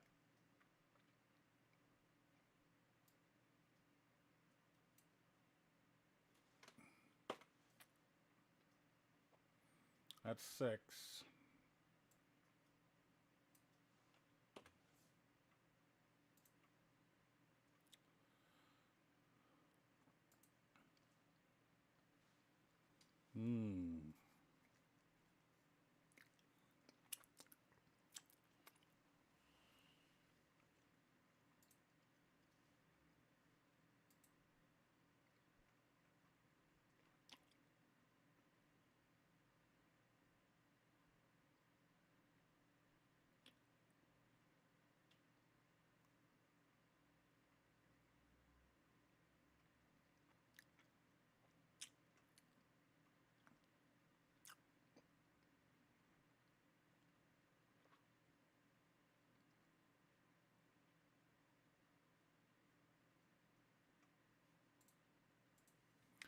We'll bend.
Okay. Ah.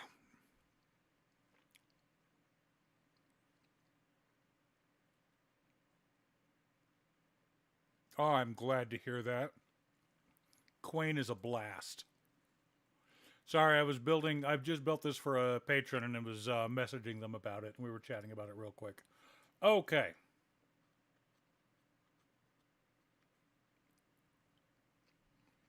What's next? Hmm.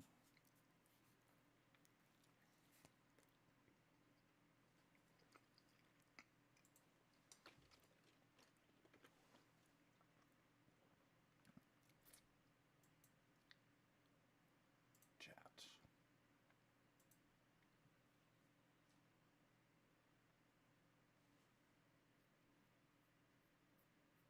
Hmm.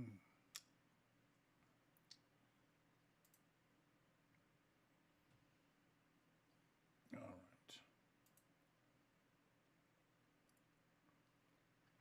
Which ones have we done?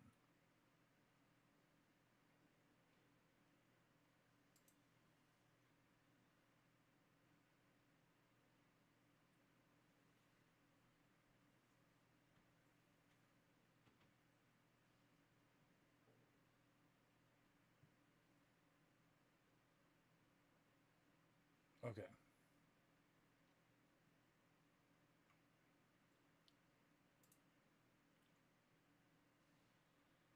Uh,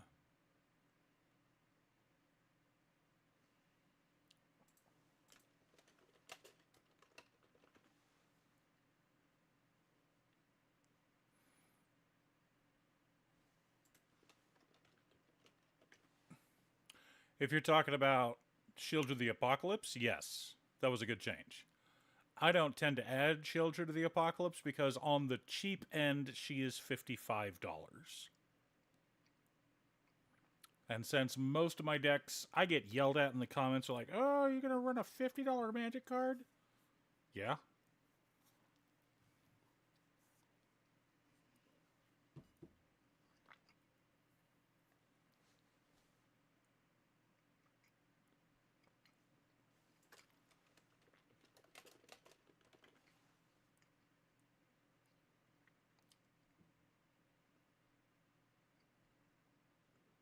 Let's go with that one.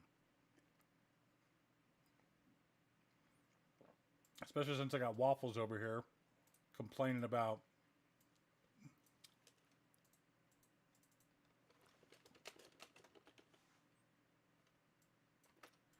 Oh, another red deck? Not you, you. There we go. Boop, boop, boop, boop, boop.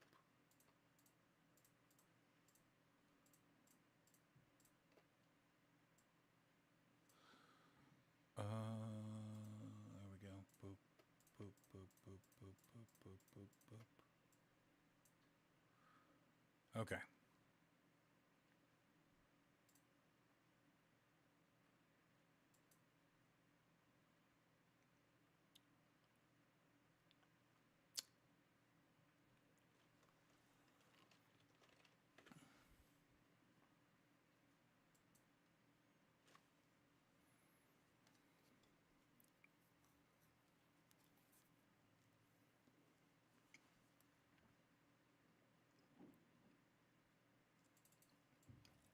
That's a T.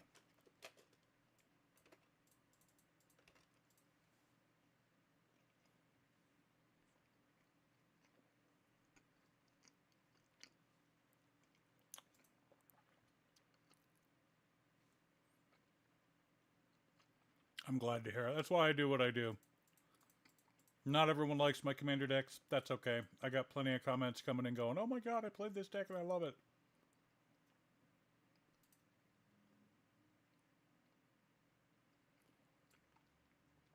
Alright, so up to $500, bracket 3. Flash flying control. Okay, let's build a flash deck.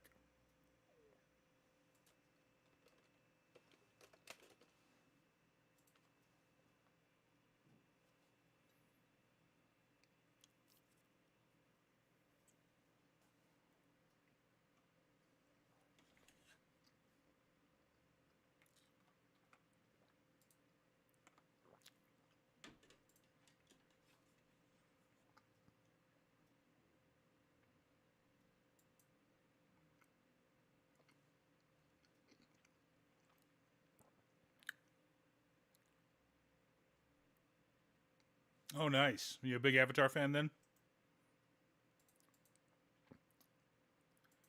Oh my gosh, why are you so slow right now?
Ah,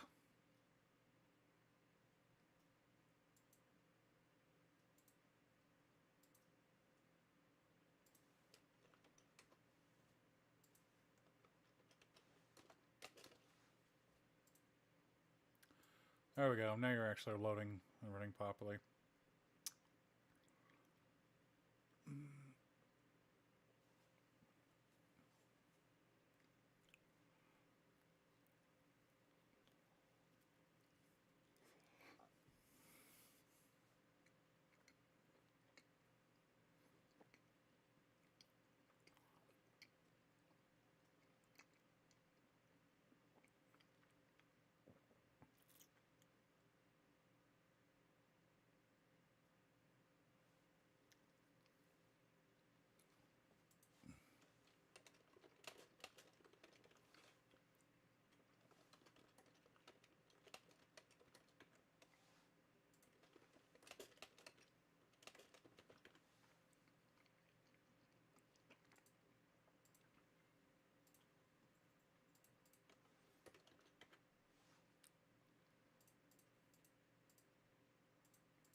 Okay, now I know why it keeps erroring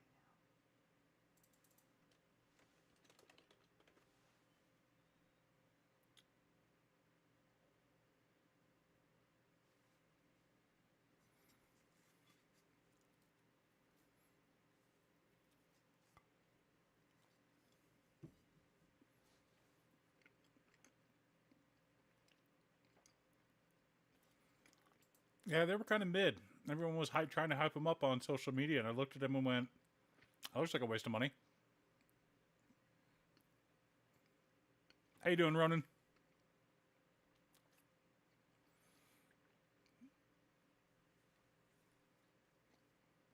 It was good as can be expected. What about you?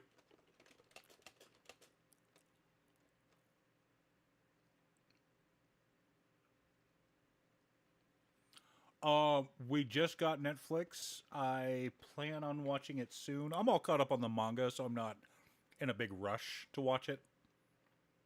I knew it was going to be good. I knew people were going to lose their minds. And I was right. Social media lost their minds on that show.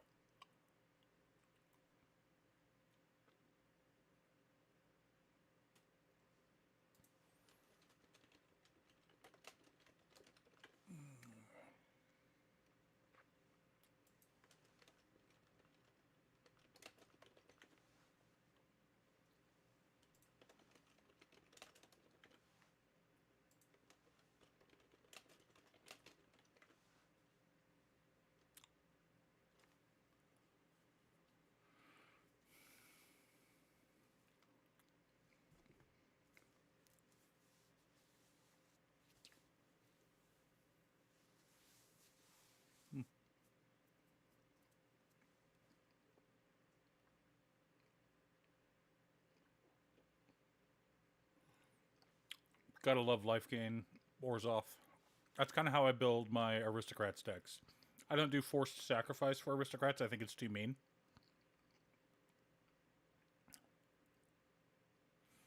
I saw that. I also saw that.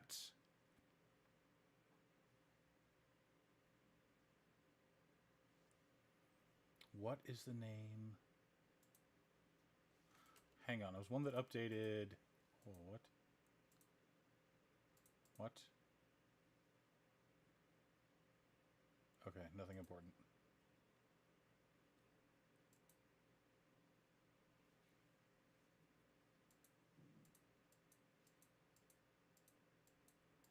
There's a manga. Oh, Ishiki-san wants to know about Love is getting an anime. Very cute series.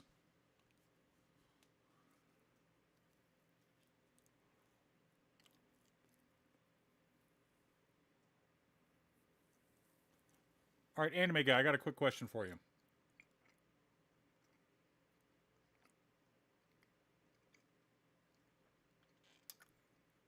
What do you think the best first episode in anime is? And Ronan, you can answer that too. In fact, everyone here can answer.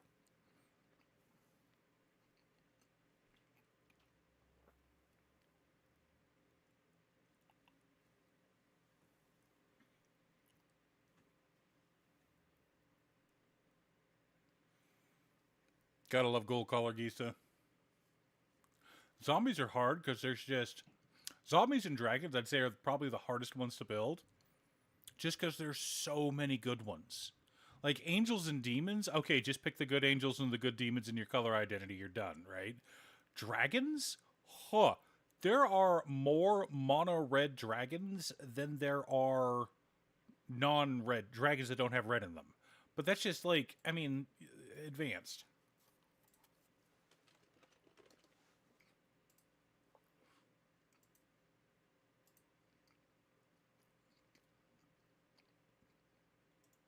Well, that's just the word. I don't want text dragon. I want dragon. 406 dragons.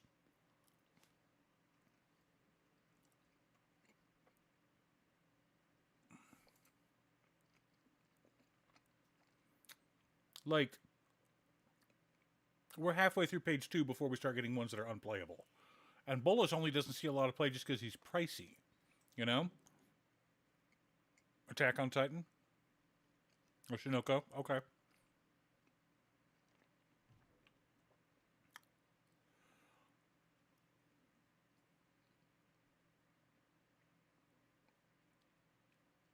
All right, Ronan, I'm going to recommend something just because we're going to look at Ramos as a commander. Put a +1/+1 counter on Ramos for each of that spell's colors. I've heard that Takopi's Original Sin is like traumatizing. I haven't watched it yet.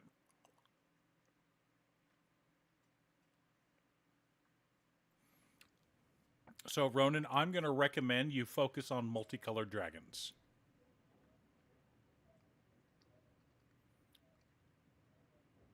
Would you agree, wife, with Ramos?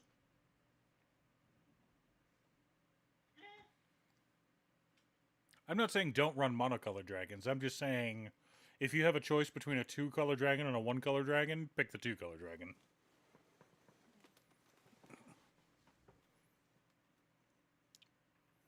I spent last week building five dragon decks. Two of them were 5-color, and they were both vastly different, even though they were both 5-color. So Ramos says, whenever you cast a spell, you put a +1/+1 counter on Ramos for each of that spell's colors. You can then remove 5 +1/+1 counters from Ramos, and then you add 10 mana. So if you cast Lathliss, which is a great dragon, don't get me wrong, love Lathliss to death, she's amazing.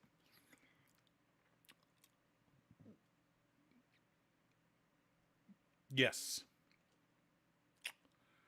Lathliss, you get 1.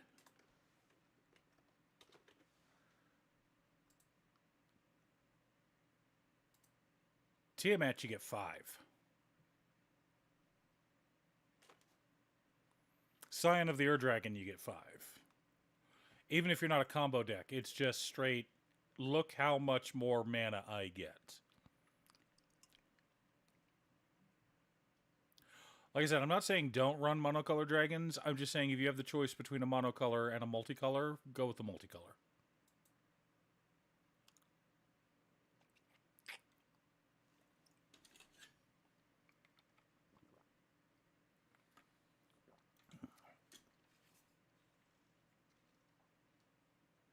Ah, yeah.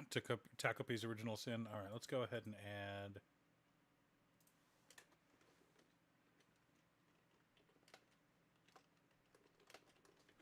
Sin...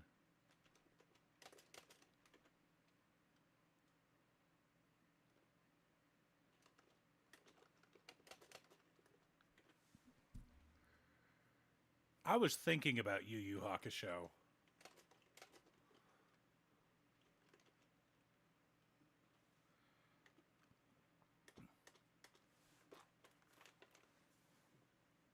So, Waffles, and this is me finally playing catch up on some old stuff that I owe him. And I apologize, Waffles. Wanted me to do a video on the best first episodes. And I came up with a few on my own, but my qualifications for a best first episode aren't just... It can't just be a good episode. It has to set the tone for the series, so you know what to expect. And it has to properly set up the rest of the series. On top of it just being a good episode. You know?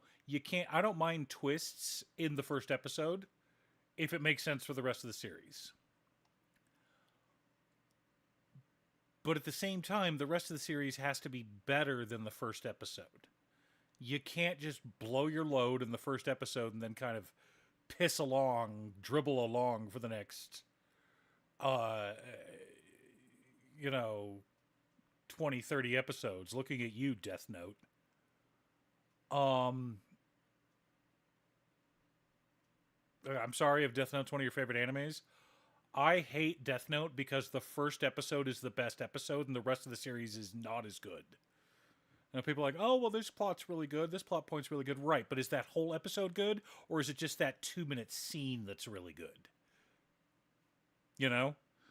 Give me a good first episode, absolutely, but then the rest of the series has to build upon it. And I'm not saying every episode needs to be better. My favorite anime is Code Geass. And I will freely admit that there are episodes of Code Geass that are just silly and nowhere near as good as the first episode. That's fine. I will admit that. But that climax, though, the season 1 climax, and then the season 2 climax, holy crap. the season 2 climax is still to this day considered one of the best endings in anime. Like, I'm sorry, let's put Death Note up against that. Oh, wait, Death Note loses in every way.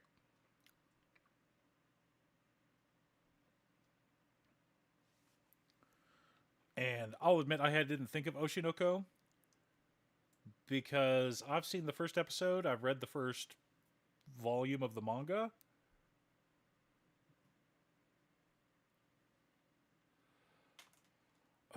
That's what I was thinking of, just giving top 5, but I needed one more. So I probably, I haven't finished Attack on Titan. I dropped Attack on Titan. I didn't think it was that good. Let me rephrase that. I was bored.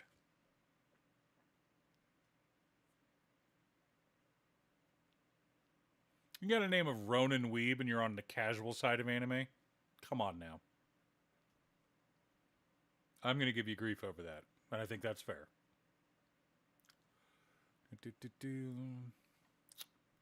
Well, I don't want to spoil the rest of them, but I did want to focus on Code Geass, just because the first episode of Code Geass does a great job of setting up the rest of the series. We set our expectations. We know that there's going to be some light and happy moments. We know there's going to be some dark moments, and we also know that people may die. Named characters may die. And all of that goes to set up the rest of the series, and the rest of the series follows through on those promises. But the end of the episode is like a bit of a twist, which is fine, because again, we're still in the first episode. We're not doing a twist at the end of the series. We're doing the twist at the first episode, so it establishes tone.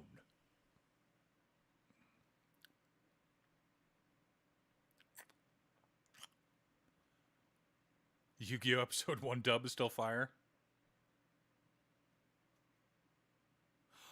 Anohana will break you. I've heard very good things about orb movements of the earth. I haven't watched ID Invaded.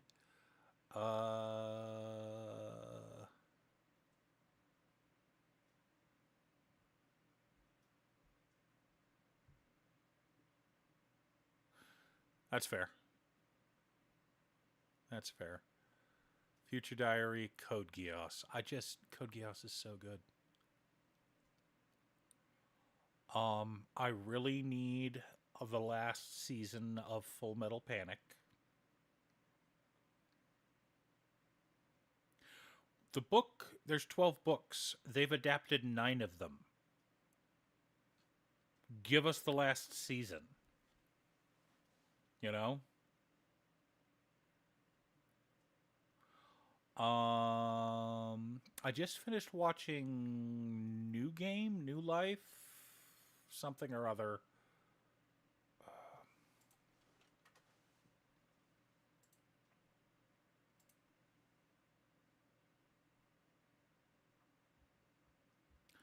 New Saga.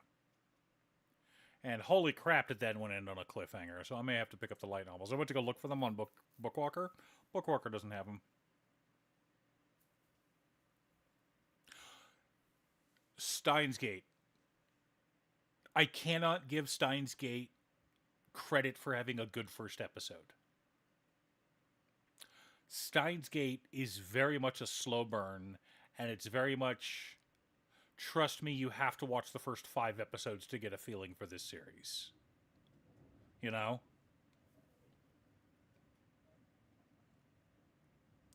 I've heard good things, I've heard bad things. I'll have to go check it out. I'm waiting for frickin' episode 5 of Chitose's in the Ramune bottle, because holy crap, the writing on that series is incredible.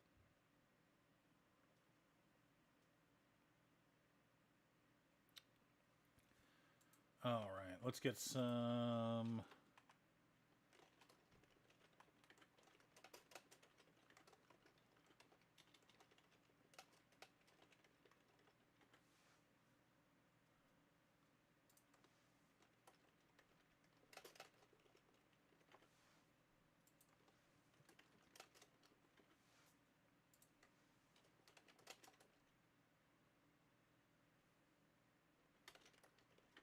It reminds me of Andor.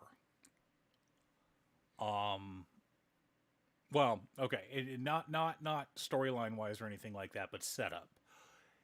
The first episode of Andor, I don't know if you guys have ever watched it or not, but those of you that have, no spoilers.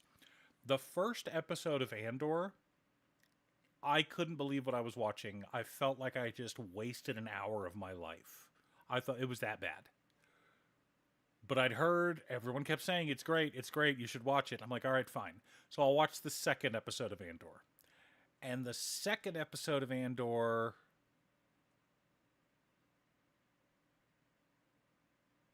it was okay. It started getting a bit better. It didn't feel like a waste of time, but it still was just eh. And then the third episode hit, and it was like, okay, this isn't bad. It's not great, but it's not bad. And then the fourth episode hit, and I'm like, oh, what am I watching? What is this? And throughout the rest of Andor, it quickly rose to be some of the best Star Wars I had seen since Empire Strikes Back. Straight up, it is phenomenal. It is easily the best Star Wars I've seen since Empire.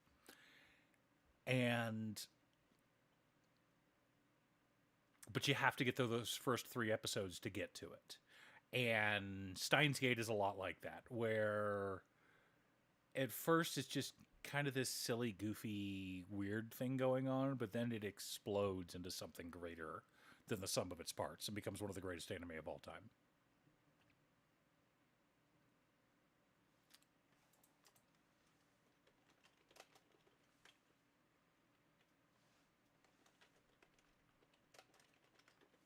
My Home Hero? Oh, My Home Hero is phenomenal. I've read the whole series. It's so good.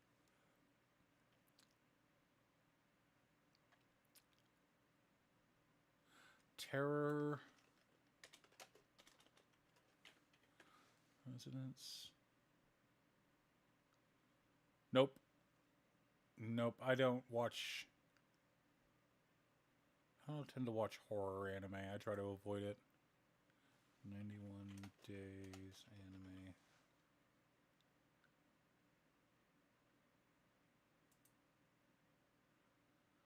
No, didn't watch that one either.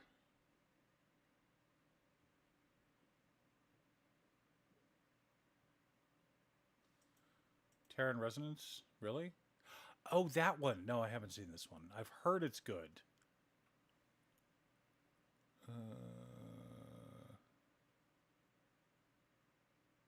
That's fair.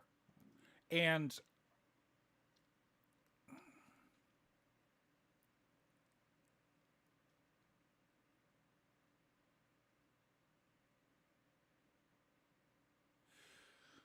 Chainsaw Man is very much a masterpiece, but masterpieces can be hard. You don't go around watching masterpieces all the time.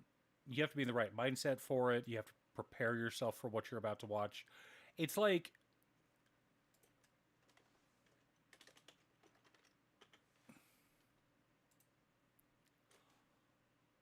nobody watches The Godfather on a daily basis. This is not something you just casually toss on and have going in the background. Unless you're me. You're crazy. True. The Godfather is a masterpiece and is meant to be studied, not just watched casually. It's meant to be studied. Chainsaw Man is the same way. Chainsaw Man is not second screen. Chainsaw Man is main screen. You need to pay attention. There is so much happening on screen, and you need to have so much background knowledge to understand what's happening that if you don't, you're going to be lost. It's going to be boring, and I get that, and that's fine. If you're not in the headspace to watch something like that, don't bother. It's just going to go over your head. You won't. You'll feel like you're wasting your time. And I understand that completely. I'm not blaming you. It's like, yes, like Berserk.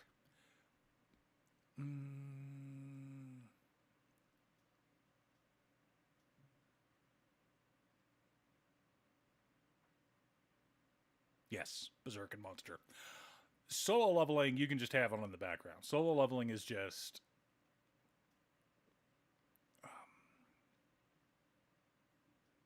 Solo leveling is a Michael Bay movie. It is popcorn, it is splashy fights, it's pretty, and it's boring. There's no substance to it whatsoever. Solo leveling, I would say, is the best second monitor show. I'm not trashing it at all, but people are like, oh, it's the greatest anime ever. It's really not. You need substance. Free Written. Full Metal Alchemist Brotherhood. When the One Piece comes out, it'll be in that rank of the greatest of all time. Fully admit, One Piece has some massive pacing issues. It also suffers from being a one-to-one adaptation where we're getting one chapter for every episode of anime, and that's been that way for 700 episodes now. I get it. But next year, One Piece is going back to we're getting 6 months on, 6 months off, giving Oda a chance to stay ahead, letting the anime creators give us a couple episodes, a couple of chapters per episode. Oh. Right now, you could probably just do One Piece dubbed on the second monitor, and when the big fight scenes come, you could take a look at it. But, yeah, no, One Piece is so good. Like, I'm sorry.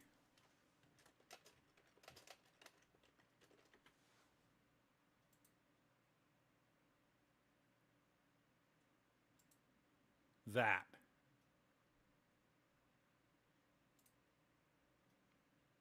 This is not AI. This is the revolution in Nepal. Like,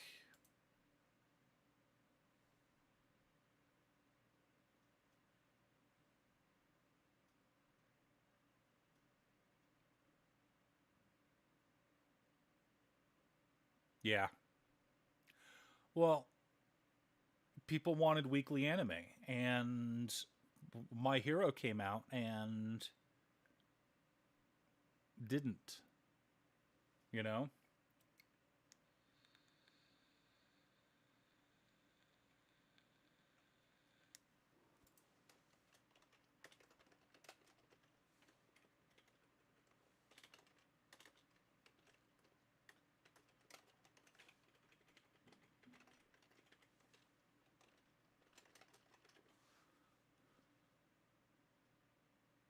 Oh, yeah.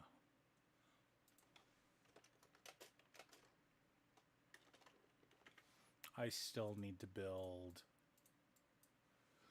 Roden, you'll appreciate this. What's his name?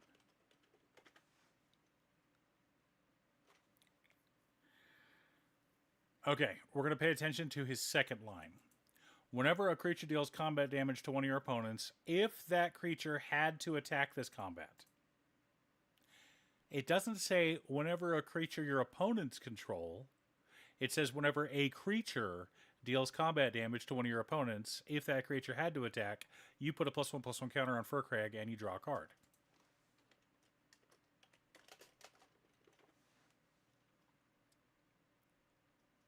So this forces our opponents to attack.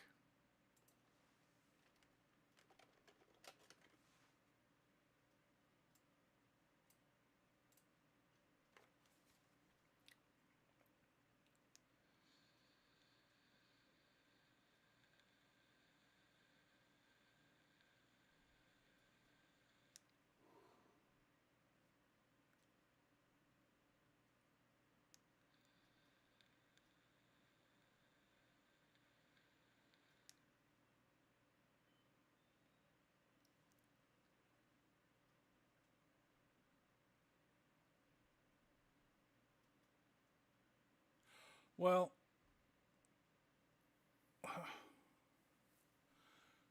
Bleach is the most influential of the big three.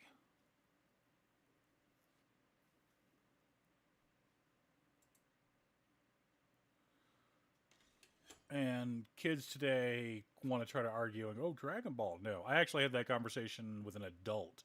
They're like, well, the big three are Dragon Ball, One Piece, and no. Get that filth out of your mouth.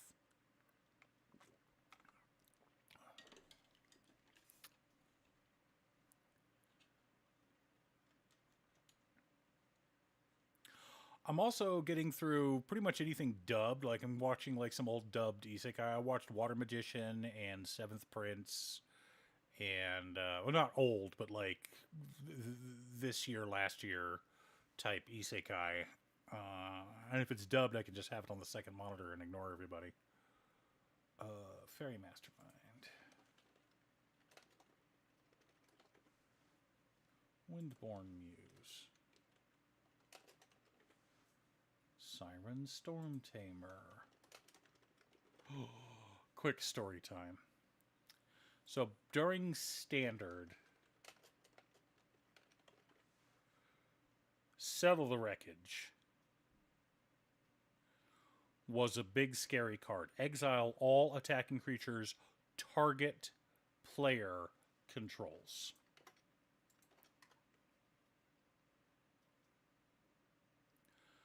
Sacrifice this creature, counter target spell or ability that targets you or a creature you control. So I swung out with a blue-black pirate deck back when this was all standard legal. And my opponent hit me with a Settle the Wreckage. So I sacrificed Siren Storm Tamer to counter it. And he wanted to argue with me and go, that doesn't work that way. I'm like, no, read it. It's target player. Siren Storm Tamer only counters target spell or ability that targets me or a creature I control. Well, Settle the Wreckage targets me, so I was able to counter it for 1 blue mana. Which is hilarious. So, counterspelled that. I swung out again the next turn, and he then cast a second Settle the Wreckage. Well, at the top end of my blue-black Pirates deck, I was running Scarab God. And so I paid 4 mana to make a copy of Siren Storm Tamer, and then sacrificed it to counterspell his spell. He was pissed. And Jiraiya, who's a longtime patron and an IRL friend, was sitting catty corner to me and was laughing the whole time this was happening. And he was playing another friend of ours at our LGS, and who was like, I need to see that deck list. You need to show that to me when the game's over. So I showed it to him, and he's like, this is so much fun. But he built his own version of the deck next week. And yeah, we just crushed people with blue-black pirates until pretty much until Dominaria came out. That was the deck I was running. When Dominaria came out, I switched to Izzet Wizards. That was fun.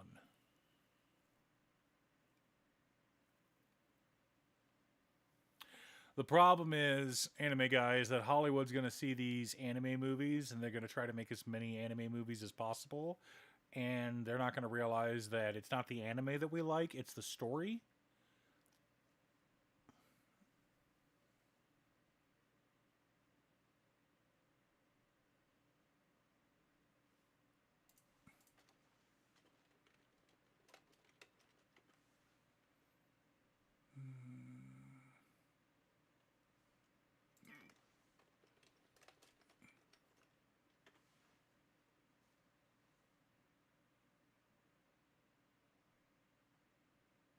That's fair.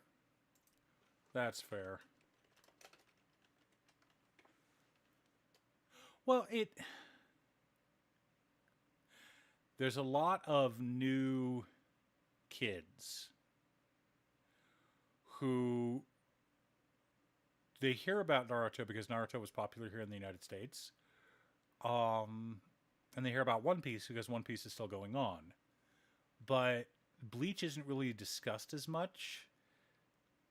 Just like Ava isn't as discussed as much. But Ava has as much cultural impact on Japan as Star Wars does in America.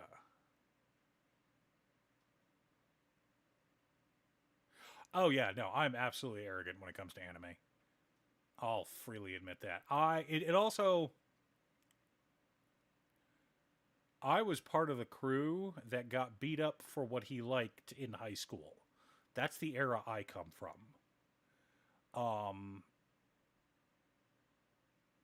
And so I had to quietly keep my fandom to myself. So part of me wants to shout about it from the rooftops that, yeah, I like anime. And I still to this day meet adults who were like, "Oh, you like anime?" And I'm like, "Yeah, I do. I like story. You cosplay as a football player, but you don't actually ever play football. Don't even talk to me about liking anime."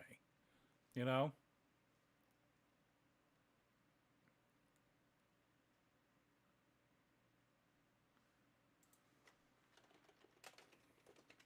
Steel Plume Marshall. All right.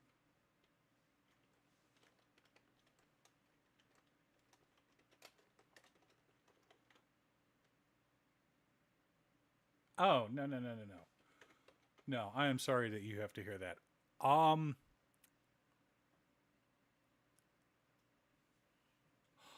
I prefer the subbed version of Black Clover just because, how do I put this?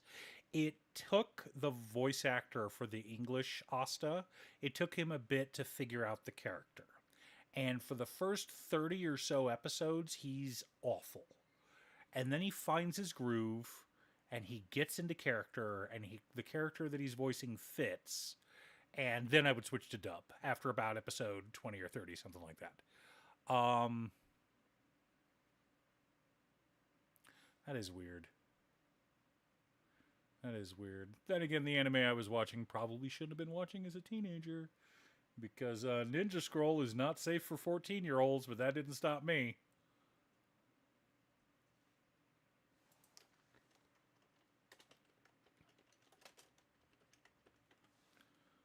Playing, put a course counter on it, draw a card, discard a card.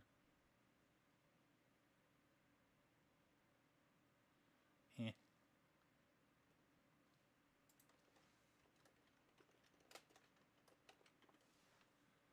And you know what? Let's go ahead and cut Rhystic Study for Consecrated Sphinx.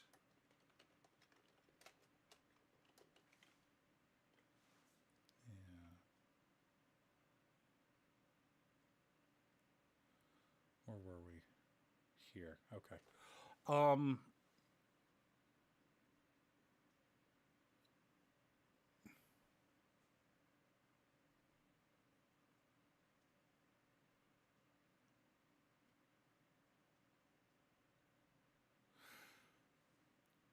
yeah, and I'm in that where I'm a little upset that pop culture likes it. It's very much the whole hipster attitude of I liked it before it was cool, you know?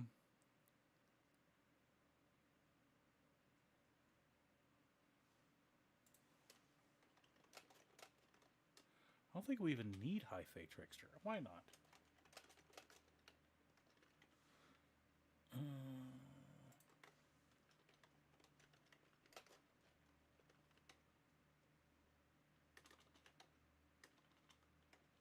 T R T H O P T E R Y X. Jesus.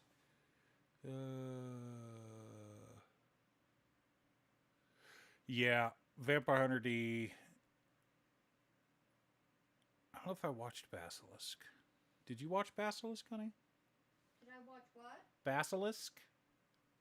No. Okay. And Maria Angel. Maria Shepherd? Nah.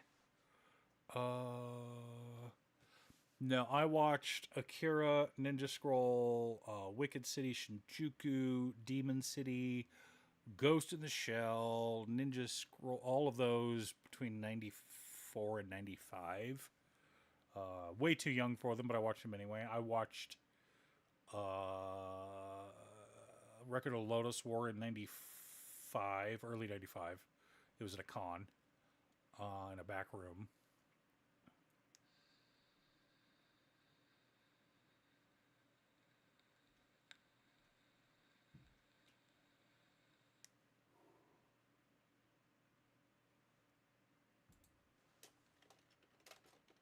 That's hilarious.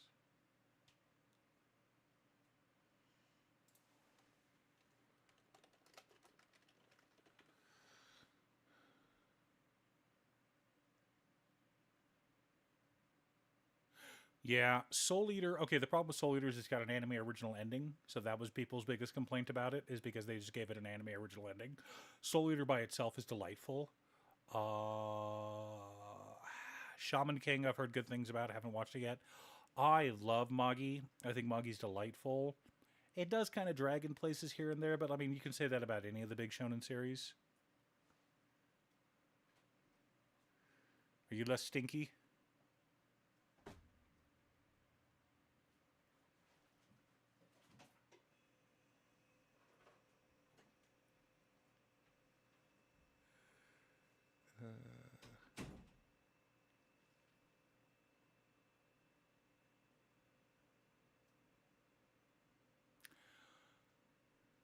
There's a great deal of trepidation involved because anytime Hollywood touches something, there's a chance that they'll just try to turn it into something. Okay.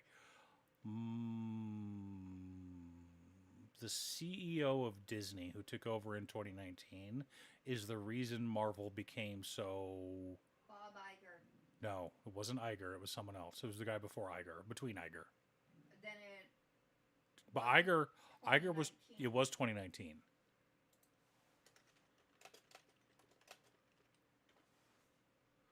It was Bob Iger. Who was it before Bob Iger? Told ya. No.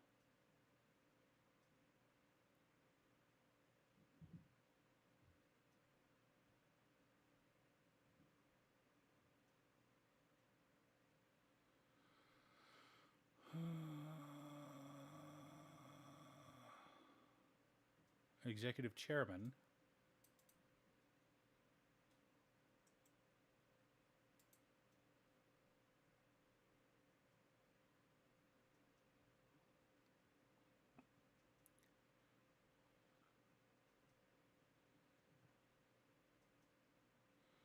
It was Eisner.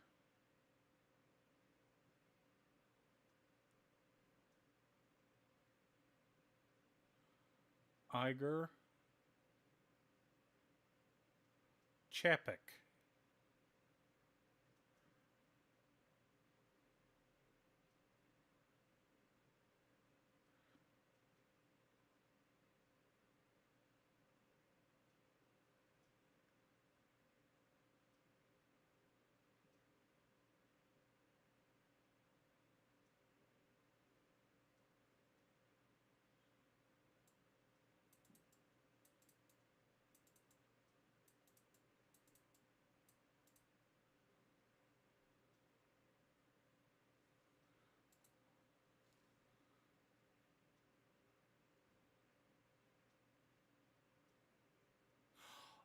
Fairy Tale for me. So, in a lot of my videos, I talk about good versus fun.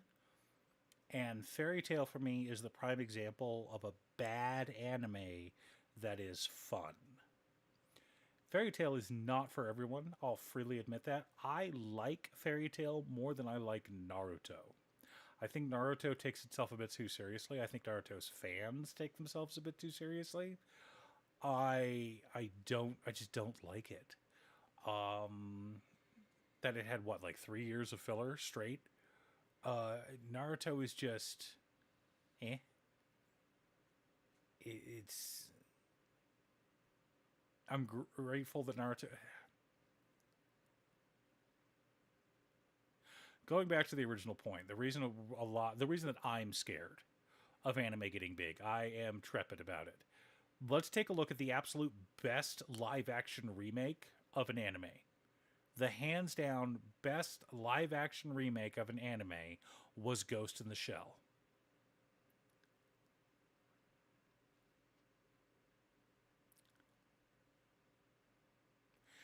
And Ghost in the Shell was okay.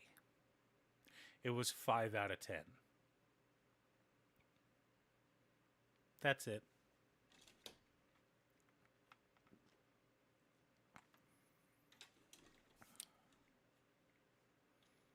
You know, like Battle Angel Alita, I can't even really call it an adaptation because it was all computer graphics. It was basically a CGI version with a couple of real humans tossed into it. Speed Racer? Actually, I think Speed Racer is probably the best live action adaptation. But again, that's all computer graphics. It's CG over. It was a green screen film. You know. You're in ad jail.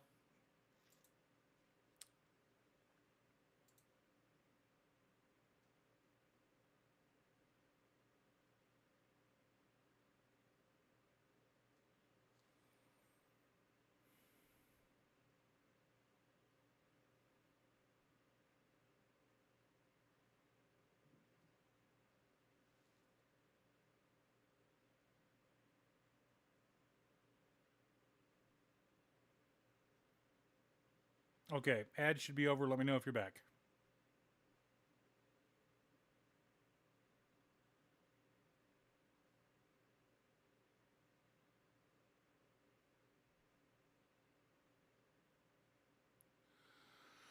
Show's one of the last live actions we've gotten because anime was so fringe for so long. Possible? No. Nothing's wrong with the Speed Racer movie. The Speed Racer movie is a green screen film. Hey, thanks so much for the subscription. The Speed Racer movie is a green screen film where 90% of what's happening that we see was just filmed on a green screen. So it's hard to call it an anime adaptation because it was all CG. And the same thing with Battle Angel Alita. But I get that that's just how films are made nowadays. A lot of them, they don't use practical effects, which is sad because films that do use practical effects look better. They hold up better. They look better in 50 years or 30 years. You take a look at the original Jurassic Park, looks just as good today, for the most part. There's a couple of bad parts to it, but almost all the dinosaurs were practical effects. The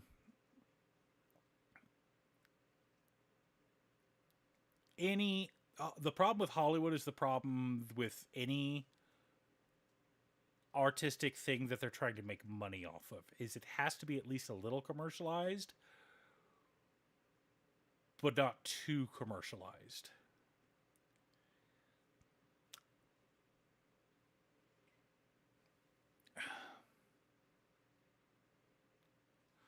Here's an example. Lord of the Rings versus Rings of Power. I don't think Lord of the Rings could be made today. Not as a trilogy. They'd want to turn it into a 9-movie series. Which means that the actor that plays Aragorn would be 35 in the first movie and 50 in the 9th movie, because it would take them that long in between each movie. They would film the movie, go around, do a massive tour, film a couple other films, come back, film the next movie, so on and so forth.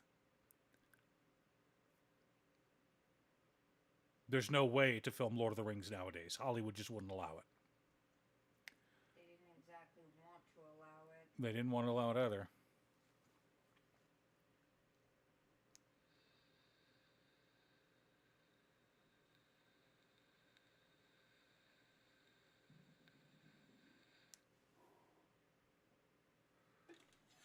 Fire Main Commando. There we go.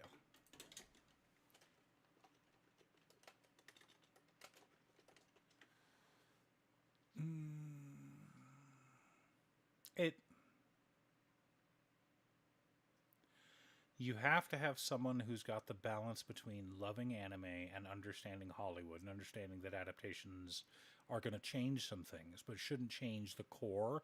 You need to have someone who loves storytelling. Someone like, honestly, what we need is James Gunn, but someone obsessed with anime instead of comic books. Someone who's got that level of love for anime, who understands story as much. Like, honestly, I trust Leonardo DiCaprio more than most of the other idiots in Hollywood.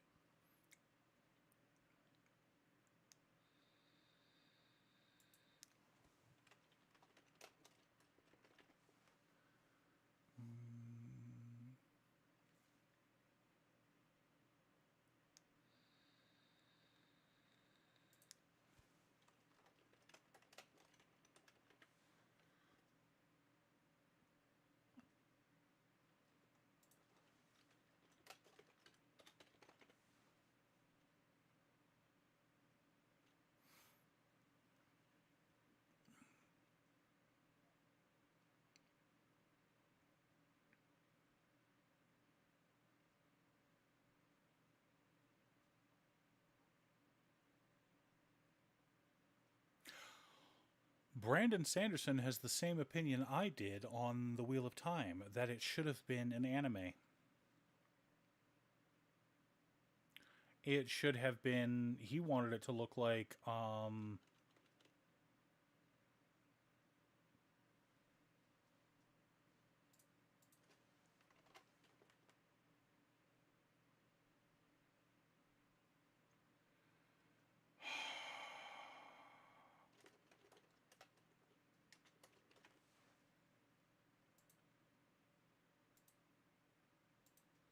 like this.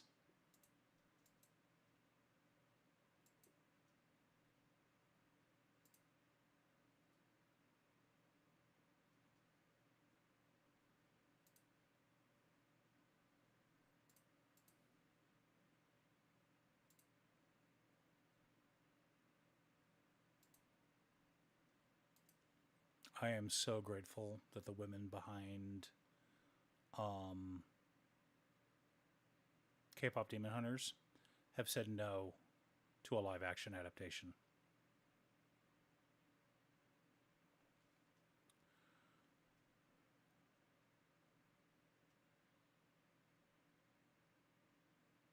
That's true. Riot does actually give a shit. And the problem is the people they've got running the Wheel of Time don't.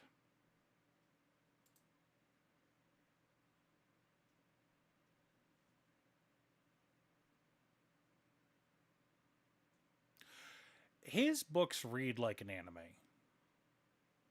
Like, I'm sorry. I think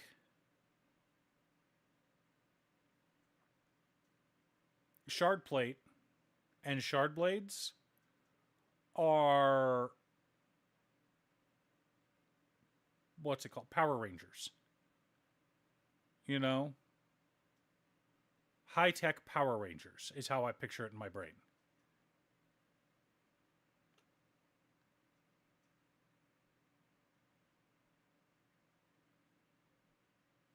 Oh, yeah. That would be amazing.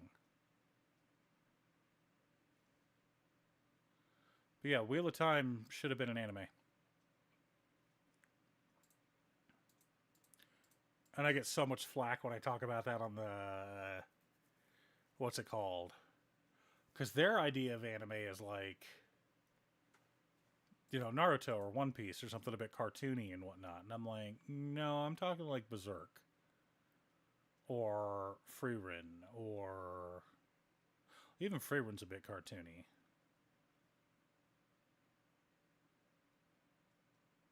Yeah.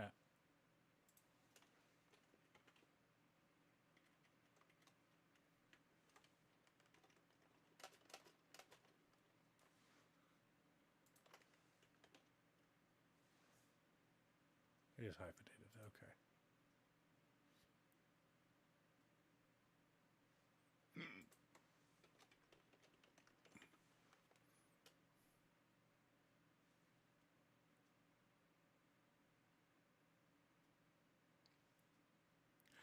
That's the worst part, is League of Legends is actually pretty fun to play. I just don't want to play with anybody else who plays League of Legends. You know?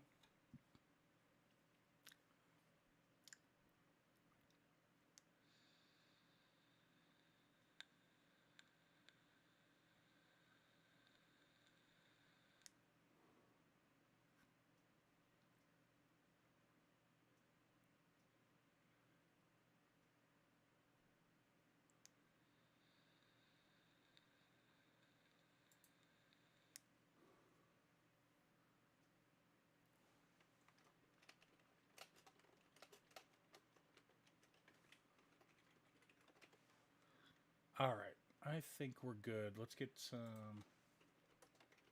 disenchant. Generous gift. What else, chat?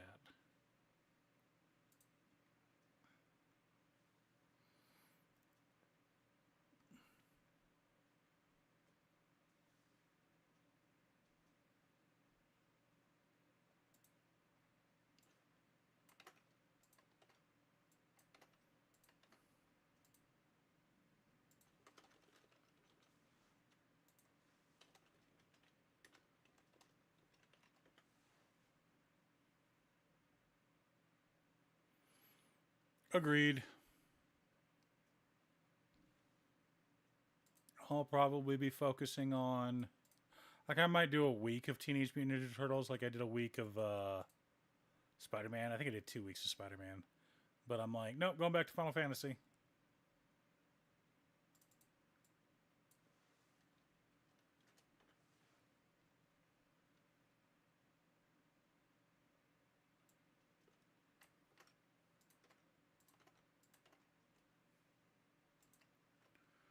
Okay, we need white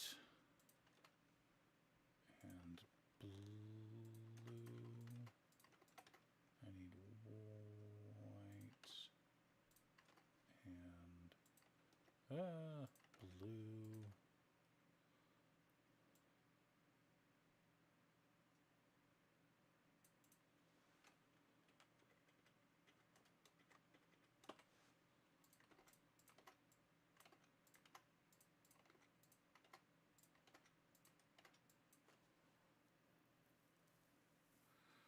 2777 planes. 7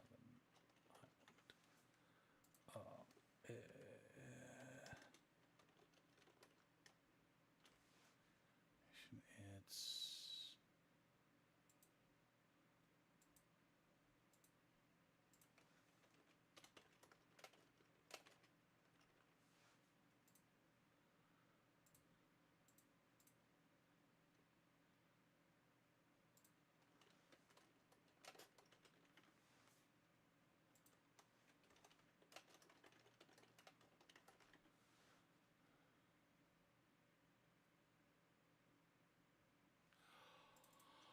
I think they're reworking it. I don't think it was just from fan backlash. Um,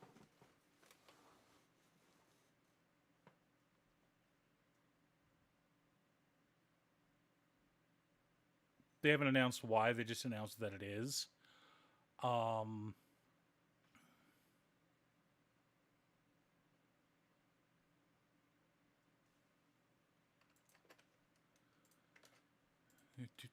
you know what? We're gonna run an ad real quick. And then we'll get back to this conversation when the ad's over, okay? So I don't want to be mean.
Trying to be nice, chat. Force.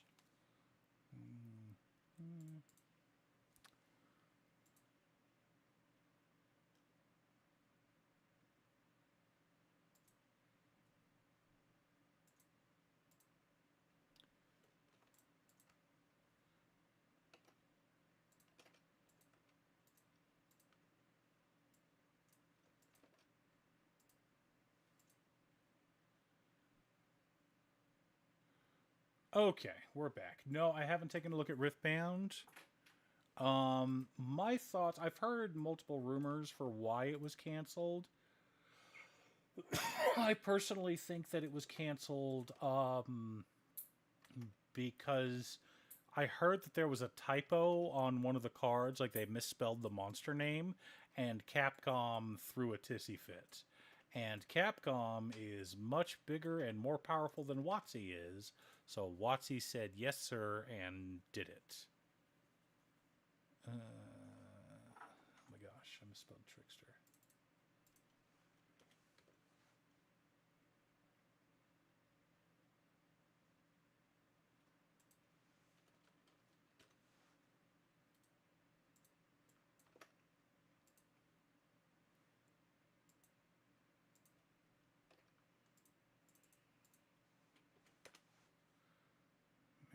typos are bad today, chat.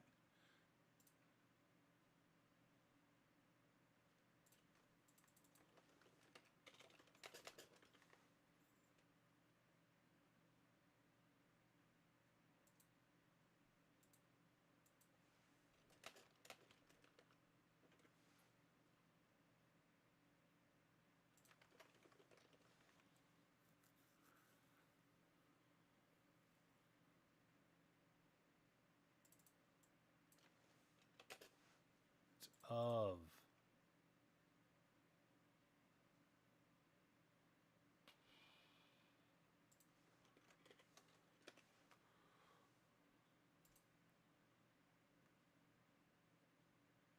Yeah, I'm not happy about whenever WotC does that. Oh, we need 3 more cards. Perfect. I don't like when they add mechanically unique cards. And then the only way you can get them is through the secret layers. I think that is bullshit. I like when they announce that, hey, if you don't mind waiting for these cards, you can pick these up. Oh, that's what we could do. Imprisoned in the Moon. True Conviction? True Conviction.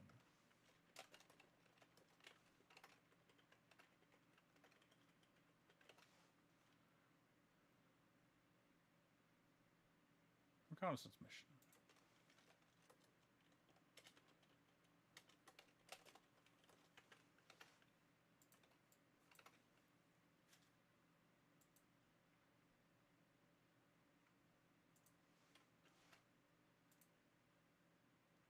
Save.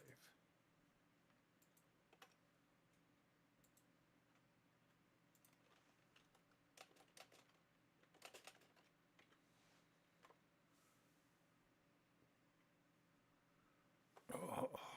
All right, chat. We've been going for 3 hours. I think we're going to go ahead and call it. I haven't taken a look at Riftbound. I just haven't had time. I barely have time to play the games I've already bought, much less try new games.